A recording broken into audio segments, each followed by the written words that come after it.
ଆଜି ଶୁଣିବା ଉପନ୍ୟାସ ଶିଳାପଦ୍ମ। ଔପନ୍ୟାସିକା ପ୍ରତିଭା ରାୟ। ଭାଗ 10। ନିର୍ଦ୍ଦିଷ୍ଟ ଲଗ୍ନରେ ବୋଇତ ଚରିତ୍ର ବନ୍ଦର ଛାଡ଼ିଲା।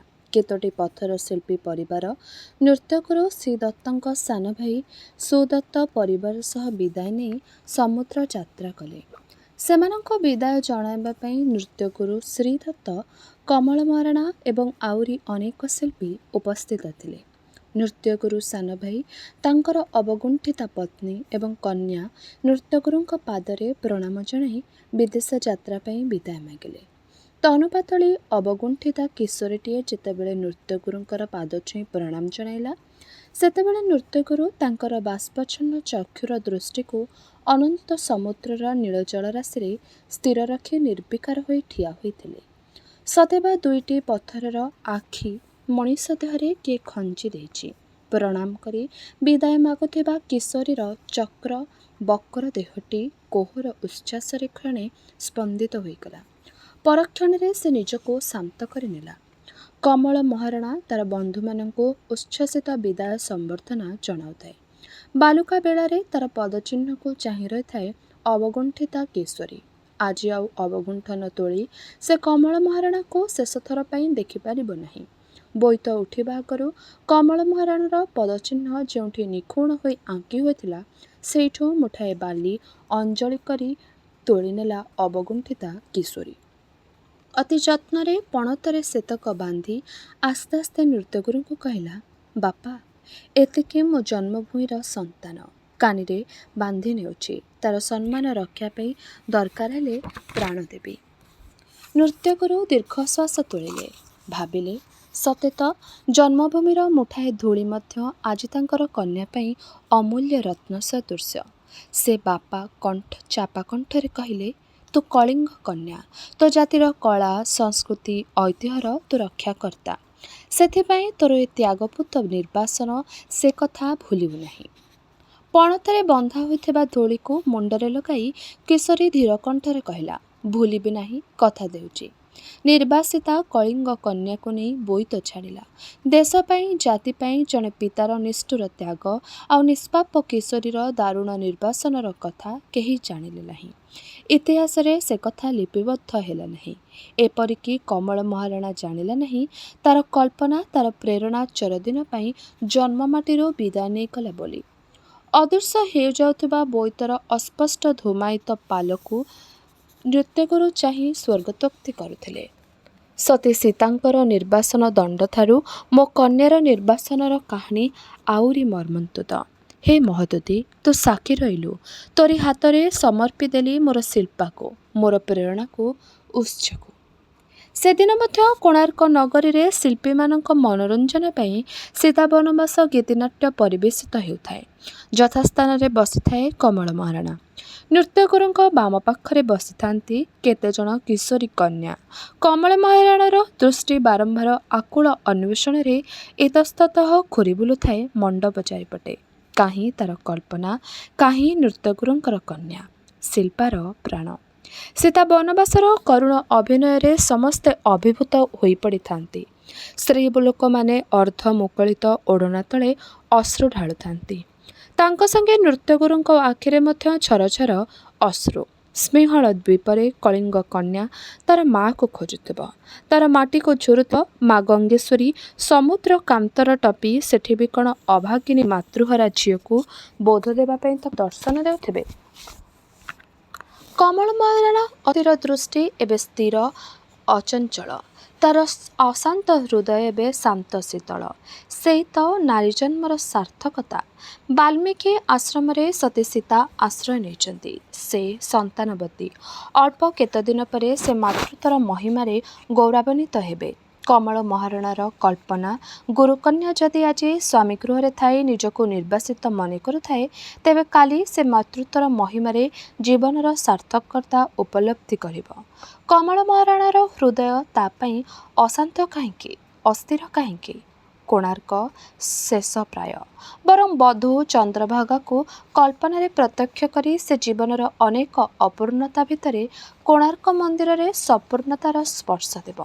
କମଳ ମହାରାଣାର ହୃଦୟ ଗୋଟାଏ କଳ୍ପିତ ବନ୍ଧନରୁ ନିମେଷକରେ ମୁକ୍ତ ହୋଇଗଲା। ନୃତ୍ୟଗୁରୁ ତାକୁ ଲକ୍ଷ୍ୟ କରୁ କରୁ ଭାବିଲେ, ଶିଳ୍ପୀର କଳ୍ପିତ ବନ୍ଧନରୁ ଶିଳ୍ପାକୁ ବିମୁକ୍ତ କରିବା ପାଇଁ ଗୋଟିଏ ପିତୃ ହୃଦୟକୁ ଯେ ଶିଳାଖଣ୍ଡ ଭଳି ଖଣ୍ଡ ଖଣ୍ଡ କାଟି ତ୍ୟାଗର ମନ୍ଦିରଟିଏ ଗଢ଼ିବାକୁ ପଡ଼ିଲା, ସେ କଥା ଶିଳ୍ପୀ ବା ବୁଝିବ କ'ଣ?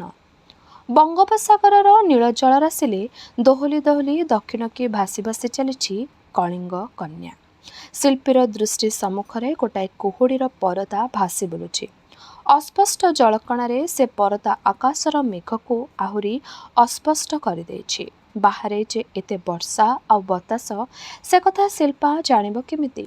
ତାର ଆଖିରେ ଯେ ବର୍ଷା ଆଉ ହୃଦୟର ବତାସ ଯାତ୍ରାରମ୍ଭ ପରଠାରୁ ଲାଗି ରହିଛି। ବୋଇତ ଭିତରେ ସମସ୍ତେ ହଠାତ୍ ଇଷ୍ଟନାମ ସ୍ମରଣ କରୁଛନ୍ତି। ଆଖି ଆଗରେ ବିପଦ ଘନେଇ ଆସୁଛି। ଦୂରରେ ଗୋଟାଏ ବିରାଟ ଝଡ଼ ସୃଷ୍ଟି ହୋଇଛି। ପ୍ରବଳ ବେଗରେ ଝଡ଼ଟା ମାଡ଼ି ଆସୁଛି, ବୋଇତ ଆଡ଼କୁ ଛୁଟି ଆସୁଛି। ଝଡ଼ଠାରୁ ତିମିଙ୍ଗ ଆହୁରି ଭୟଙ୍କର ମନେ ହେଉଛି। ବାତ୍ୟା ହୁଏତ ଦିଗ ପରିବର୍ତ୍ତନ କରିପାରେ, ନଚେତ୍ ଥମି ଯାଇପାରେ। ମାତ୍ର ତିମିଙ୍ଗଳ ଏକମୁହାଁ ହୋଇ ଦୃଢ଼ ନିଷ୍ପତ୍ତି ନେଲା ଭଳି ବୋଇତ ଆଡ଼କୁ ଛୁଟି ଆସୁଛି। ସମୁଦ୍ରର ସ୍ଥିର ଜଳକୁ ତିମିଙ୍ଗଳ ଢେଉରେ ପରିଣତ କରି ବୋଇତର ନିକଟତର ହେଉଛି।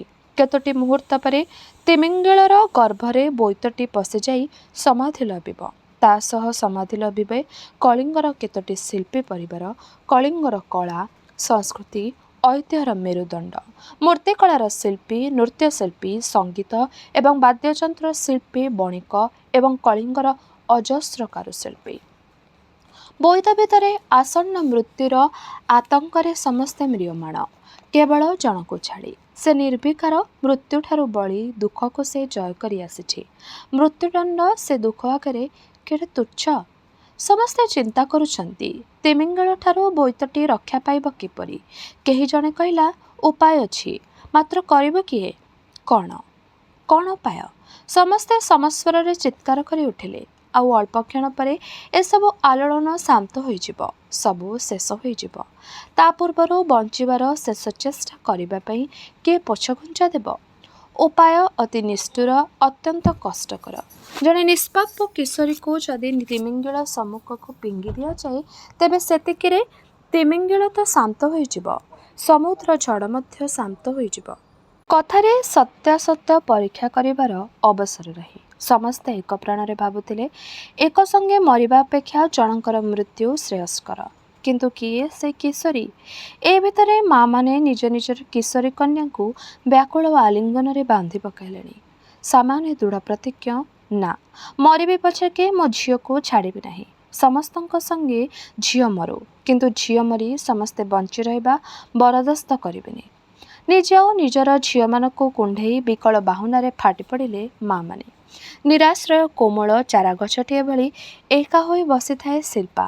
ତା ପାଖରେ ମା' ନାହିଁ, ବାପା ନାହାନ୍ତି।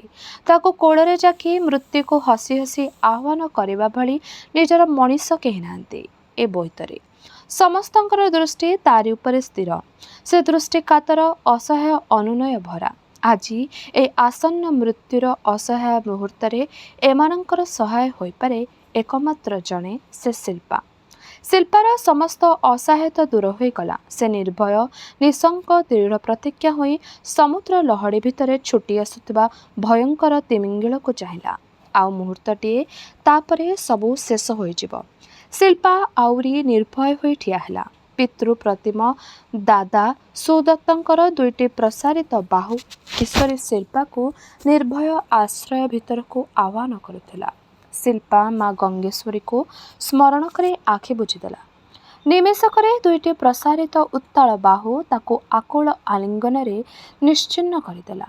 ନୃତ୍ୟ ଗୁରୁଙ୍କ ମିଥ୍ୟା କହିବାର ଅପରାଧରେ ଭାଗି ହେବାକୁ ପଡ଼ିଲା ନାହିଁ। ଫେରନ୍ତି ବଣିକମାନଙ୍କର ହାତରେ ସମ୍ବାଦ ଆସିଲା, କଳିଙ୍ଗ କନ୍ୟାର ଉଦ୍ଧାର ପାଇଁ କିଶୋରୀ ଶିଳ୍ପା ତିମିଙ୍ଗଳର ସମ୍ମୁଖକୁ ଲମ୍ଫଦାନ କରି ସମୁଦ୍ର ଗର୍ଭରେ ଲୀନ ହୋଇଛି। ରତ୍ନାକରର ଅମୂଲ୍ୟ ଗ୍ରନ୍ଥାଗାରେ ସେ ମଣିଟିଏ ହୋଇ ସଞ୍ଚିତ ହୋଇଥିବ ପରା। ପିତାଙ୍କର କଥା ରକ୍ଷା କରି କଳିଙ୍ଗର ଶିଳ୍ପ ଏବଂ ଶିଳ୍ପକଳାର ସୁରକ୍ଷା ପାଇଁ ଶିଳ୍ପା ଆତ୍ମଦାନ କରିଛି। ନୃତ୍ୟଗୁରୁ ସ୍ଥିର ଅବିଚଳିତ ଭାବରେ କମଳ ମହାରଣାଙ୍କୁ ପ୍ରଶ୍ନ କରୁଥିଲେ, ପାରିବ ଶିଳ୍ପୀ କୋଣାର୍କର ପବିତ୍ରତା ରକ୍ଷା କରିବା ପାଇଁ, କୋଣାର୍କ ସମ୍ପୂର୍ଣ୍ଣତା ପାଇଁ ଏକ ନିଷ୍ପାପ କିଶୋରୀର ଆତ୍ମାହୁତିର ଚିତ୍ର ଉତ୍କୀର୍ଣ୍ଣ କରିପାରିବ କୋଣାର୍କ କ୍ଷେତ୍ରରେ? କମଳ ମହାରଣା ନିହାଣ ସ୍ଥିର ହୋଇଯାଇଥିଲା। ସେ ଭାବୁଥିଲା କୋଣାର୍କ ଏକ ମହାନ ତ୍ୟାଗର ମନ୍ଦିର। ଧର୍ମ ଦେବତାଙ୍କର ପୂଜା ଦେବୀଙ୍କ ତଳେ ତଳେ ଅନେକ ତ୍ୟାଗର କାହାଣୀ ଛରିଯାଇଛି। ତା ସତ୍ତ୍ୱେ ଏମିତି ଏକ ମହାନ ତ୍ୟାଗକୁ କୋଣାର୍କର ମୁଣ୍ଡି ମାରିମା ଯେମିତି ଅପେକ୍ଷା କରିଥିଲା। ଏ ତ୍ୟାଗର ଚିତ୍ର କମଳ ମହାରଣାର ହୃଦୟ ବେଦୀରେ ଉତ୍କୀର୍ଣ୍ଣ ହୋଇଛି ସିନା, କୋଣାର୍କର ଶିଳାଖଣ୍ଡରେ ଉତ୍କୀର୍ଣ୍ଣ କରିବା ପାଇଁ ତାର ଶକ୍ତି କାହିଁ? କଳ୍ପନା ବିନା କଳା ଯେ ଅପୂର୍ଣ୍ଣ, ନିଷ୍ପ୍ରାଣ ମୂର୍ତ୍ତି ଭଳି କମଳ ମହାରଣା ନୃତ୍ୟଗୁରୁଙ୍କ ସମ୍ମୁଖରେ ମୁଣ୍ଡ ଝୁକାଇ ଠିଆ ହୋଇଥିଲା। ସେଦିନ ସାଇଁ ସାଇଁ ବରହମପୁର ଆଜିର 42 ବାଟି ମୌଜା। ସାଇଁ ସାଇଁ ବରହମପୁରର 42 ବାଟି ସମ୍ପତ୍ତି ସାମନ୍ତ ରାଜାଙ୍କର ଅଧୀନରେ ଥିଲା। ସେଇଥିପାଇଁ ହୁଏତ ଗ୍ରାମଟିର ନାମକରଣ। ଗୋପ ବଜାରର ବସ୍ରୁ ଓହ୍ଲାଇ ଧୂଳିଧୂସରିତ ଗାଁ ରାସ୍ତାରେ 3 କିଲୋମିଟର ଚାଲି ଚାଲି 42 ବାଟି ଭିତରେ ଅବସ୍ଥିତ ଗଙ୍ଗେଶ୍ୱରୀ ମନ୍ଦିରରେ ମାଙ୍କର ଦର୍ଶନ ସାରି ଫେରୁଥାନ୍ତି ଚାର୍ଲ୍ସ ଏବଂ ପ୍ରାଚୀ। ମନ୍ଦିରଟି ସାପ, ଗୋଧି ଏବଂ ମୂଷାଙ୍କର ବାସସ୍ଥାନ ହୋଇଛି। 80 ବର୍ଷ ବୟସ୍କ ପୂଜକ ବଳଦେବ ପାଢ଼ୀ ମନ୍ଦିର ଚଟାଣରେ କୁର୍ମ ଭଳି ବସିଥାନ୍ତି। ମୁହଁଟି ଗରୁଡ଼ ଭଳି ଆଗକୁ ବାହାରି ଆସିଥାଏ। ବଗଥଣ୍ଟ ଭଳି ଲମ୍ବଟି ସଂସାର ପ୍ରତି ଘୋର ବିତୃଷ୍ଣ ଭାବରେ କୁଞ୍ଚିତ ହୋଇଯାଇଥାଏ। ମନ୍ଦିର ସମ୍ପର୍କରେ କୌଣସି କାହାଣୀ କିମ୍ବଦନ୍ତୀ ଚାର୍ଲ୍ସ ଏବଂ ପ୍ରାଚୀ ସମ୍ମୁଖରେ ବର୍ଣ୍ଣନା କରିବାରେ କୌଣସି ଆଗ୍ରହ ନଥାଏ ମନରେ। କି ଲାଭ ସେଥିରେ? ମା ଗଙ୍ଗେଶ୍ୱରୀଙ୍କର ମହିମାର କାହାଣୀ କିମ୍ବଦନ୍ତୀ କେତେ କେତେ ସହବାରୀ ବାବୁଙ୍କୁ ଶୁଣାଇଛି ଜୀବନ ସାରା। କେହି କ'ଣ ମନ୍ଦିର ମରାମତି କରିବା ପାଇଁ ପ୍ରଚେଷ୍ଟା କରିଛନ୍ତି? ସେଇ ଯେ କଳିଙ୍ଗ ଶିଳ୍ପୀ ପଥର ଉପରେ ପଥର ଥୋଇ ରାତାରାତି ମନ୍ଦିର ଗଢ଼ିଥିଲେ, ବାସ୍ ସେତିକି। ରାତି ପାହିଗଲା, ମୁଣ୍ଡି ମାରିପାରିଲେ ନାହିଁ। ତା ପରଦିନଠୁ ଆରମ୍ଭ ହେଲା କୋଣାର୍କ ମନ୍ଦିରର କାର୍ଯ୍ୟ। ମା ଗଙ୍ଗେଶ୍ୱରୀଙ୍କ ମନ୍ଦିରର ଦଧିନଉତି ଆଉ ବସିନାହିଁ। ସେଇଥିପାଇଁ କୋଣାର୍କ ମନ୍ଦିର ଭୁଷୁଡ଼ି ପଡ଼ିଲା। ମା'କୁ ଭୁଲି କଲେ ସବୁ କୀର୍ତ୍ତି ଏମିତି ଭୁଷୁଡ଼ି ପଡ଼େ, ସେ କଥା କେହି ଏବେ ମଧ୍ୟ ବୁଝିଲେଣି? ପୂଜକ ବଳଦେବ ପାଢ଼ୀଙ୍କୁ ପ୍ରଣାମ ଜଣାଇ ମନ୍ଦିରରୁ ବାହାରି ଆସୁ ଆସୁ ପ୍ରାଚୀପ୍ରଭା ଭାବୁଥିଲା, ପୂଜକଙ୍କର ଅଭିଯୋଗ ଭରା ଶେଷ ବାକ୍ୟଟିର ଭାବାର୍ଥ କେତେ ଗଭୀର ଆଉ ସତ୍ୟ। ଫେରନ୍ତି ରାସ୍ତାରେ ଚାଲୁ ଚାଲୁ ଚାର୍ଲ୍ସ କହିଲା, ଶିଳ୍ପାର ତ୍ୟାଗପ୍ଲୁତ କାହାଣୀ ଇତିହାସ ଲେଖିନାହିଁ। ତଥାପି ତମକୁ ଦେଖି ଭାବୁଛି, ଆଦର୍ଶ ଏବଂ ମୂଲ୍ୟବୋଧ ପାଇଁ ପ୍ରାଣପାତ କରିବା ଭଳି ଅଭିମାନୀ ଝିଅ ଏ ଦେଶରେ ଜନ୍ମ ନେଇଥିବା ଖୁବ୍ ବେଶୀ ସମ୍ଭବ। ମୂଲ୍ୟବୋଧ କଥାଟା ଏ ଦେଶରେ ସମ୍ପୂର୍ଣ୍ଣ ଲୋପ ପାଇ ଯାଇନାହିଁ। ତା ନ ହୋଇଥିଲେ 80 ବର୍ଷର ବୃଦ୍ଧ ପୂଜକ ଗଙ୍ଗେଶ୍ୱରୀଙ୍କ ମନ୍ଦିର ମରାମତି ପାଇଁ ନିବେଦନ ନ କରି ନିଜ ପାଇଁ କିଛି ଭିକ୍ଷା କରନ୍ତା। ସେ ତ ଜାଣେ ତାର ଦିନକାଳ ଶେଷ ହୋଇଛି। ଏଣିକି ଗଙ୍ଗେଶ୍ୱରୀ ମନ୍ଦିର ଭୁଷୁଡ଼ି ପଡ଼ିଲେ ବି ତାର କି ଯାଏ ଆସେ? ଗାଁ ମୁଣ୍ଡ ଟୁଙ୍ଗିଘର ପାଖରେ ସେମାନେ ପହଞ୍ଚିଲେ। ବାଉଁଶ କବାଟ ଖୋଲି ଭାଗବତ ପୋଥି ଏବଂ ଜଗନ୍ନାଥଙ୍କ ବିଗ୍ରହକୁ ପ୍ରଣାମ ଜଣାଇ ପୁଣି କବାଟ ବନ୍ଦ କଲା ପ୍ରାଚୀ। ବାହାରେ ଝାଞ୍ଜି ପିଟୁଥାଏ। କେତେଟା ଲଙ୍ଗଳା ପିଲା ଉଦୁଉଦିଆ ଖରାରେ ଗୋରୁ ଛାଡ଼ି ଦେଇ ବାଟୁଳି ଖଡ଼ରେ ଖେଳୁଥାନ୍ତି। ତାରି ତଳେ ଗାଁ ଲୋକେ ଏକାଠି ହୁଅନ୍ତି ସଞ୍ଜ ତଳେ ଟୁଙ୍ଗିଘର ପାଖରେ। ସେଇଠି ଥକା ମରା ହୋଇ ବସି ପଡ଼ିଲା ପ୍ରାଚୀ। ଚାର୍ଲ୍ସ ନମ୍ର କଣ୍ଠରେ କହିଲା, ଖରାରେ ଚାଲି ଚାଲି ଗଙ୍ଗେଶ୍ୱରୀ ମନ୍ଦିରକୁ ବାଟ କଢ଼ାଇ ଆଣିବା ଖୁବ୍ କଷ୍ଟ ପାଇଲ ତମେ। ମୁଁ ଖୁବ୍ ଦୁଃଖିତ। ପ୍ରାଚୀ ହସି ଦେଇ କହିଲା, ଅବଶ୍ୟ ଗଙ୍ଗେଶ୍ୱରୀ ମନ୍ଦିରକୁ ମୁଁ ବହୁବାର ଆସିଛି, କିନ୍ତୁ ଏଥରର ଅନୁଭୂତି ସ୍ୱତନ୍ତ୍ର। କେମିତି? ଚାର୍ଲ୍ସ ପଚାରିଲା। ପ୍ରାଚୀ ଉଦାସ କଣ୍ଠରେ କହିଲା, ସେତେବେଳେ ଶିଳ୍ପାକୁ ଚିହ୍ନି ନଥିଲି। ଏଥର ମୁଁ ମନ୍ଦିର ଭିତରେ ଶିଳ୍ପାର ବିରହୀ ଆତ୍ମାକୁ ଖୋଜୁଥିଲି। ପାଇଲ? ହଁ। କେଉଁଠି? ନିଜ ଭିତରେ। ପ୍ରାଚୀପ୍ରଭା ଅନାୟାସରେ କହିଦେଲା ଏବଂ ପରକ୍ଷଣରେ ନିଜକୁ ସଂଶୋଧନ କରିନେଲା। ହସିଦେଇ ପୁଣି ଥରେ କହିଲା, ପୋଥି ପଢ଼ୁ ପଢ଼ୁ ଶିଳ୍ପାର କାହାଣୀ ମୋତେ ଏମିତି ଅଭିଭୂତ କରିଛି ଯେ ମୁଁ ଶିଳ୍ପା ଭିତରେ ନିଜକୁ ହଜାଇ ଦେଇଛି। କିମ୍ବା ତମ ଭିତରେ ଶିଳ୍ପାର ସନ୍ଧାନ ମିଳିଯାଇଛି? ଚାର୍ଲ୍ସ ଓଠ ଚିପି ଚିପି କହିଲା। ଏକା କଥା। ପ୍ରାଚୀପ୍ରଭା ଉଠି ପଡ଼ିଲା। ଚାର୍ଲ୍ସ ସେମିତି ଠିଆ ହୋଇଥାଏ ଦାର୍ଶନିକ ଭଳି। ପ୍ରାଚୀ କେତେ ପାଉଣ୍ଡ ଆଗେଇ ଯାଇ ପଛକୁ ଫେରି ଚାହିଁଲା ଏବଂ ପ୍ରଶ୍ନ କଲା, କ'ଣ ଭାବୁଛ? ଚାର୍ଲସ ମଶାଣି ଆଡ଼କୁ ଚାହିଁ ଗଭୀର ସ୍ୱରରେ ଧୀର କରି କହିଲା, ଭାବୁଛି ଭାରତର ଗାଁ ମୁଣ୍ଡରେ ପହଞ୍ଚିବା ମାତ୍ରେ ଜୀବନର ଦୁଇଟି ସତ୍ୟ କେଡ଼େ ପ୍ରତ୍ୟକ୍ଷ ଭାବେ ମଣିଷ ଉପଲବ୍ଧି କରିପାରେ। ସେ କ'ଣ? ଈଶ୍ୱର ଏବଂ ମୃତ୍ୟୁ। ଗାଁ ମୁଣ୍ଡରେ ମଶାଣି ଏବଂ ତାପରେ ଭାଗବତ ଟୁଙ୍ଗି ନଚେତ୍ ଗ୍ରାମଦେବୀ। ବିଭ୍ରାନ୍ତ ପଥିକ ଘୋରି ଘୋରି ଆସି ଗାଁ ମୁଣ୍ଡର ଏଇ ବରଗଛ ତଳେ କ୍ଷଣେ ବସି ପଡ଼ିଲେ ଜୀବନକୁ କେତେ ସହଜରେ ଉପଲବ୍ଧି କରିପାରେ ହୁଏତ। ମୁଁ ତ ଭାବେ ସଂସାରର ସବୁ ଗଛଗୁଡ଼ିକ ବୋଧିଦ୍ରୁମ ହୋଇଥିବ। ତମେ ଭାରତକୁ ଭଲ ପାଇ ବସିଛ, ସେତିକିରେ ମୋର କ୍ଳାନ୍ତି ମେଣ୍ଟିଗଲାଣି।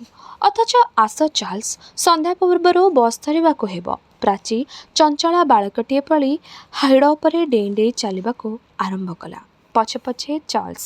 ସେ ସ୍ୱର୍ଗତୋକ୍ତି କଲା, ହଁ, ମୁଁ ଭାରତକୁ ଭଲ ପାଇ ବସିଛି, କାରଣ ତା ଭିତରେ ଅଛ ତମେ, ତମର ସଂସ୍କୃତି, ତମର ଆଦର୍ଶ ଆଉ ମୂଲ୍ୟବୋଧ।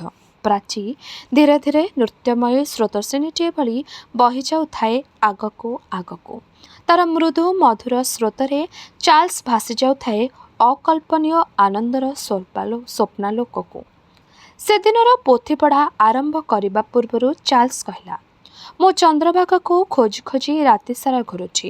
ମୋର ବିଶ୍ୱାସ ତାର ଆତ୍ମା କୋଣାର୍କର ବାୟୁମଣ୍ଡଳରେ ଏବେ ବି ଘୂରି ବୁଲୁଛି। ଚନ୍ଦ୍ରଭାଗାକୁ ଖୋଜୁ ଖୋଜୁ ମୁଁ ବେଳେବେଳେ ସେ ଛାୟାମୂର୍ତ୍ତିକୁ ଦେଖୁଛି। ପ୍ରକୃତରେ ଚନ୍ଦ୍ରଭାଗା ସହ ଛାୟାମୂର୍ତ୍ତିର କ'ଣ କିଛି ସମ୍ପର୍କ ଥାଇପାରେ? ବିଷ୍ଣୁ ମହାରଣା ଉଦାସ ଦୃଷ୍ଟିରେ ଶୂନ୍ୟକୁ ଚାହିଁ କହିଲେ, ହୁଏତ 700 ବର୍ଷ ଧରି ଚନ୍ଦ୍ରଭାଗାର ଅତୃପ୍ତ ଆତ୍ମା ଅମୋକ୍ଷ ହୋଇ ବୁଲୁଛି। ଚନ୍ଦ୍ରଭାଗା ମୃତ୍ୟୁବରଣ କଲା କେମିତି? ପ୍ରାଚୀପ୍ରଭା ବିବ୍ରତ ହୋଇ ପ୍ରଶ୍ନ କଲା। ସତେବା ସେ ଭାବିଥିଲା 700 ବର୍ଷ ଧରି ଚନ୍ଦ୍ରଭାଗା ବଞ୍ଚି ରହିଛି। ଏବେ ମଧ୍ୟ ସେ କମଳ ମହାରଣା ପାଇଁ ପ୍ରତୀକ୍ଷମାନ ମୂର୍ତ୍ତିଟିଏ। କୋଣାର୍କର ଶିଳାଖଣ୍ଡରେ ସେହି ମୂର୍ତ୍ତି ଭିତରେ ବିଧେୟୀ ଆତ୍ମାଟିଏ ଏବେ ବି ଯେମିତି ଦୀର୍ଘଶ୍ୱାସ ତୋଳୁଛି। ବିଷ୍ଣୁ ମହାରଣା ରହସ୍ୟମୟ ହସି ହସି କହିଲା, କିଏ ଜାଣେ ଚନ୍ଦ୍ରଭାଗା ଏବେ ମଧ୍ୟ ବଞ୍ଚି ନ ରହିଛି ବୋଲି। ଅରଣ୍ୟ ଭିତରୁ ସେଇ ଯେ ସେ ଅନ୍ତର୍ଦ୍ଧାନ ହୋଇଗଲା, ତାପରେ ଆଉ ତାର ସନ୍ଧାନ ରାଜା ନରସିଂହ ମଧ୍ୟ ପାଇଲେ ନାହିଁ। ହୁଏତ ନରସିଂହ ଦେବ ବିଧିବଦ୍ଧ ଭାବେ ଅନୁସନ୍ଧାନ କରିନାହାନ୍ତି। ଚାର୍ଲସ ଅଭିଯୋଗଭରା କଣ୍ଠରେ କହିଲା। ବିଷ୍ଣୁ ମହାରଣା ଚିନ୍ତିତ ହେଲା ଭଳି କହିଲା, ସେଥିପାଇଁ ଅବସର ବା ମିଳିଲା କେଉଁଠୁ?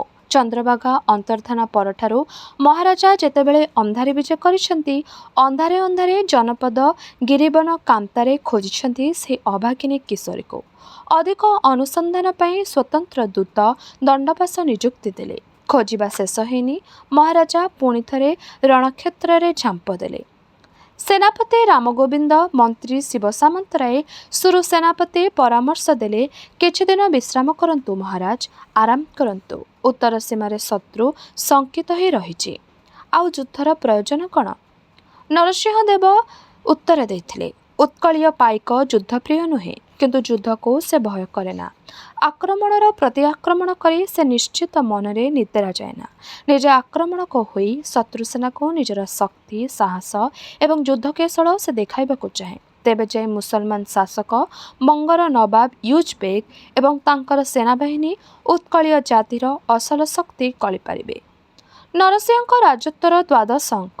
ନରସିଂହ ରଣବେଶରେ ସଜ୍ଜିତ ହେଲେ। ଯୁଦ୍ଧଯାତ୍ରା ପୂର୍ବରୁ ସେନାପତି ଆଖ୍ୟାତାଙ୍କୁ କହିଲେ, ଯଦି ଏ ଯୁଦ୍ଧରେ ମୋର ମୃତ୍ୟୁ ହୁଏ, ତେବେ ମୋର ମୃତ୍ୟୁ ପରେ ସୀମାଚଳ ମନ୍ଦିରରେ ଗୋଟିଏ ବିମାନ, କଳସ, ମୁଖମଣ୍ଡପ ଓ ନାଟ୍ୟମଣ୍ଡପ ନିର୍ମାଣ କରିବେ।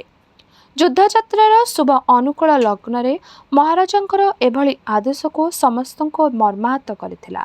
ଏ ଲଗ୍ନରେ ମହାରାଜାଙ୍କର ଏ ପ୍ରକାର ବାଞ୍ଛା ହେଲା କାହିଁକି?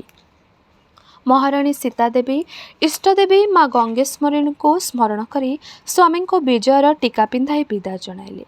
ରାଜା ସୀମାନ୍ତର ମୁସଲମାନଙ୍କୁ ଘଉଡ଼ାଇ ଦେବାର ସଂଗ୍ରାମ, ରାଜ୍ୟ ଭିତରେ ଧର୍ମଦେବତାଙ୍କୁ ମନ୍ଦିରରେ ପ୍ରତିଷ୍ଠା କରିବାର ପ୍ରଯତ୍ନ ଚାଲିଥାଏ। ଆକସ୍ମାତ ସ୍ୱାଧୀନ ଉତ୍କଳର ଉଜ୍ଜ୍ୱଳ ଆକାଶରେ କଳାମେଘ ଘୋଟି ଆସିଲା। ଅଚାନକ ବଜ୍ରପାତ ହେଲା। ସମ୍ବାଦ ଆସିଲା, ଶତ୍ରୁ ମର୍ଦ୍ଦନକାରୀ ଅପରାଜୟ ନରାପତି ନରସିଂହ ଯୁଦ୍ଧ କରୁ କରୁ ମୃତ୍ୟୁ ବରଣ କରିଛନ୍ତି। ଗୌଡ଼ର ଶାସକ ୟୁଜବେକ୍ ଦିଲ୍ଲୀ ସୁଲତାନଙ୍କୁ ସାହାଯ୍ୟ ଭିକ୍ଷା କରିଥିଲେ। ଦିଲ୍ଲୀରୁ ସାହାଯ୍ୟ ପାଇ ମୁସଲମାନ ସୈନ୍ୟ ପ୍ରବଳ ବେଗରେ ପ୍ରତ୍ୟାକ୍ରମଣ କରିଥିଲେ। ଜୀବନ ଭୟରେ ପଛଘୁଞ୍ଚା ଦେବା ନରସିଂହଙ୍କ ରକ୍ତରେ ଲେଖା ନାହିଁ। ରାଜା ଯୁଦ୍ଧ କରିବାରୁ କ୍ଷାନ୍ତ ହେଲେ ନାହିଁ। ଅକସ୍ମାତ୍ ଶତ୍ରୁ ସୈନ୍ୟଙ୍କ ଆଘାତରେ ମହାରାଜା ହସ୍ତିପିଠରୁ ତଳକୁ ଗଡ଼ିପଡ଼ି ଭୂଲୁଣ୍ଠିତ ହେଲେ। କ୍ଷତବିକ୍ଷତ ଶରୀର ରକ୍ତର ବନ୍ୟା ଭିତରେ ନିଶ୍ଚଳ ନିସ୍ପନ୍ଦିତ ହେଲା। ରାଜା ମୃତ ବୋଲି ନିଃସନ୍ଦେହ ହେବା ପରେ ଉତ୍କଳର ସେନାବାହିନୀ ଯୁଦ୍ଧକ୍ଷେତ୍ରରୁ ଶିବିରକୁ ପଳାଇ ଆସିଲେ। ନିସ୍ପନ୍ଦ ରାଜାଙ୍କର ନିସ୍ପନ୍ଦ ଶରୀରକୁ ଚାହିଁ ପଥର ମୂର୍ତ୍ତି ଭଳି ଠିଆ ହୋଇଥାଏ ରାଜାଙ୍କର ପ୍ରିୟତମ ଶ୍ୱେତହସ୍ତୀ ନିଶଙ୍କ। କ୍ଷୁଦ୍ର ଚକ୍ଷୁଦ୍ୱୟରୁ ଅଶ୍ରୁ ଝରି ଝରି ମହାରାଜାଙ୍କର ରକ୍ତ ସ୍ରୋତରେ ମିଶି ଯାଉଥାଏ। ପ୍ରାଣଭୟରେ ସେ କିନ୍ତୁ ଯୁଦ୍ଧକ୍ଷେତ୍ର ଛାଡ଼ି ଶିବିରକୁ ପଳାୟନ କଲା ନାହିଁ। ନରସିଂହଙ୍କ ଯୁଦ୍ଧହସ୍ତୀ ଭାବେ ଯୁଦ୍ଧକ୍ଷେତ୍ରରେ ପ୍ରାଣ ଦେବାଠାରୁ ନରସିଂହ ଶୂନ୍ୟରାଜରେ ପହଞ୍ଚିବା ଯେ ଅଧିକ ଗୌରବମୟ ନୁହେଁ, ଏକଥା ହୁଏତ ସେ ହୃଦୟଙ୍ଗମ କରିଥିଲା। ସେ ଯେ ନରସିଂହଙ୍କର ହସ୍ତୀ, ପୁଣି ନିଃସଙ୍ଗ। ରାଜପ୍ରସାଦରେ ଏହି ଦାରୁଣ ସମ୍ବାଦ ପହଞ୍ଚିବା ମାତ୍ରେ ମହାରାଣୀ ସୀତାଦେବୀ ମୂର୍ଚ୍ଛା ପଡ଼ିଗଲେ। ଭଗ୍ନୀ ଚନ୍ଦ୍ରାଦେବୀ ମହାରାଣୀଙ୍କ ଶୋକରେ ଆପଣାର ସଦ୍ୟ ପତିବିଚ୍ଛେଦ ଶୋକ ମିଶାଇ ଦେଲେ। ରାଜ୍ୟସାରା ଅନ୍ଧକାର ଛାଇଗଲା। ଶୋକାଚ୍ଛନ୍ନ ହେଲା ମହୋଦଧି। କୋଣାର୍କ ପ୍ରାଙ୍ଗଣରେ ଶିଳ୍ପୀମାନଙ୍କର ନିହାଣ ସ୍ଥିର ହୋଇଗଲା। ମନ୍ତ୍ରୀ ଶିବ ସାମନ୍ତରାୟ ଭାବୁଥିଲେ, ଉତ୍କଳର ସ୍ୱାଧୀନତା ସୂର୍ଯ୍ୟ ଯଦି ଅସ୍ତମିତ ହୋଇଯିବ, କୋଣାର୍କ ମନ୍ଦିରରେ ସୂର୍ଯ୍ୟଦେବତାଙ୍କୁ ପ୍ରତିଷ୍ଠା କରିବ କିଏ? ଯୁବରାଜ ଭାନୁଦେବଙ୍କର କିଶୋର ବୟସ।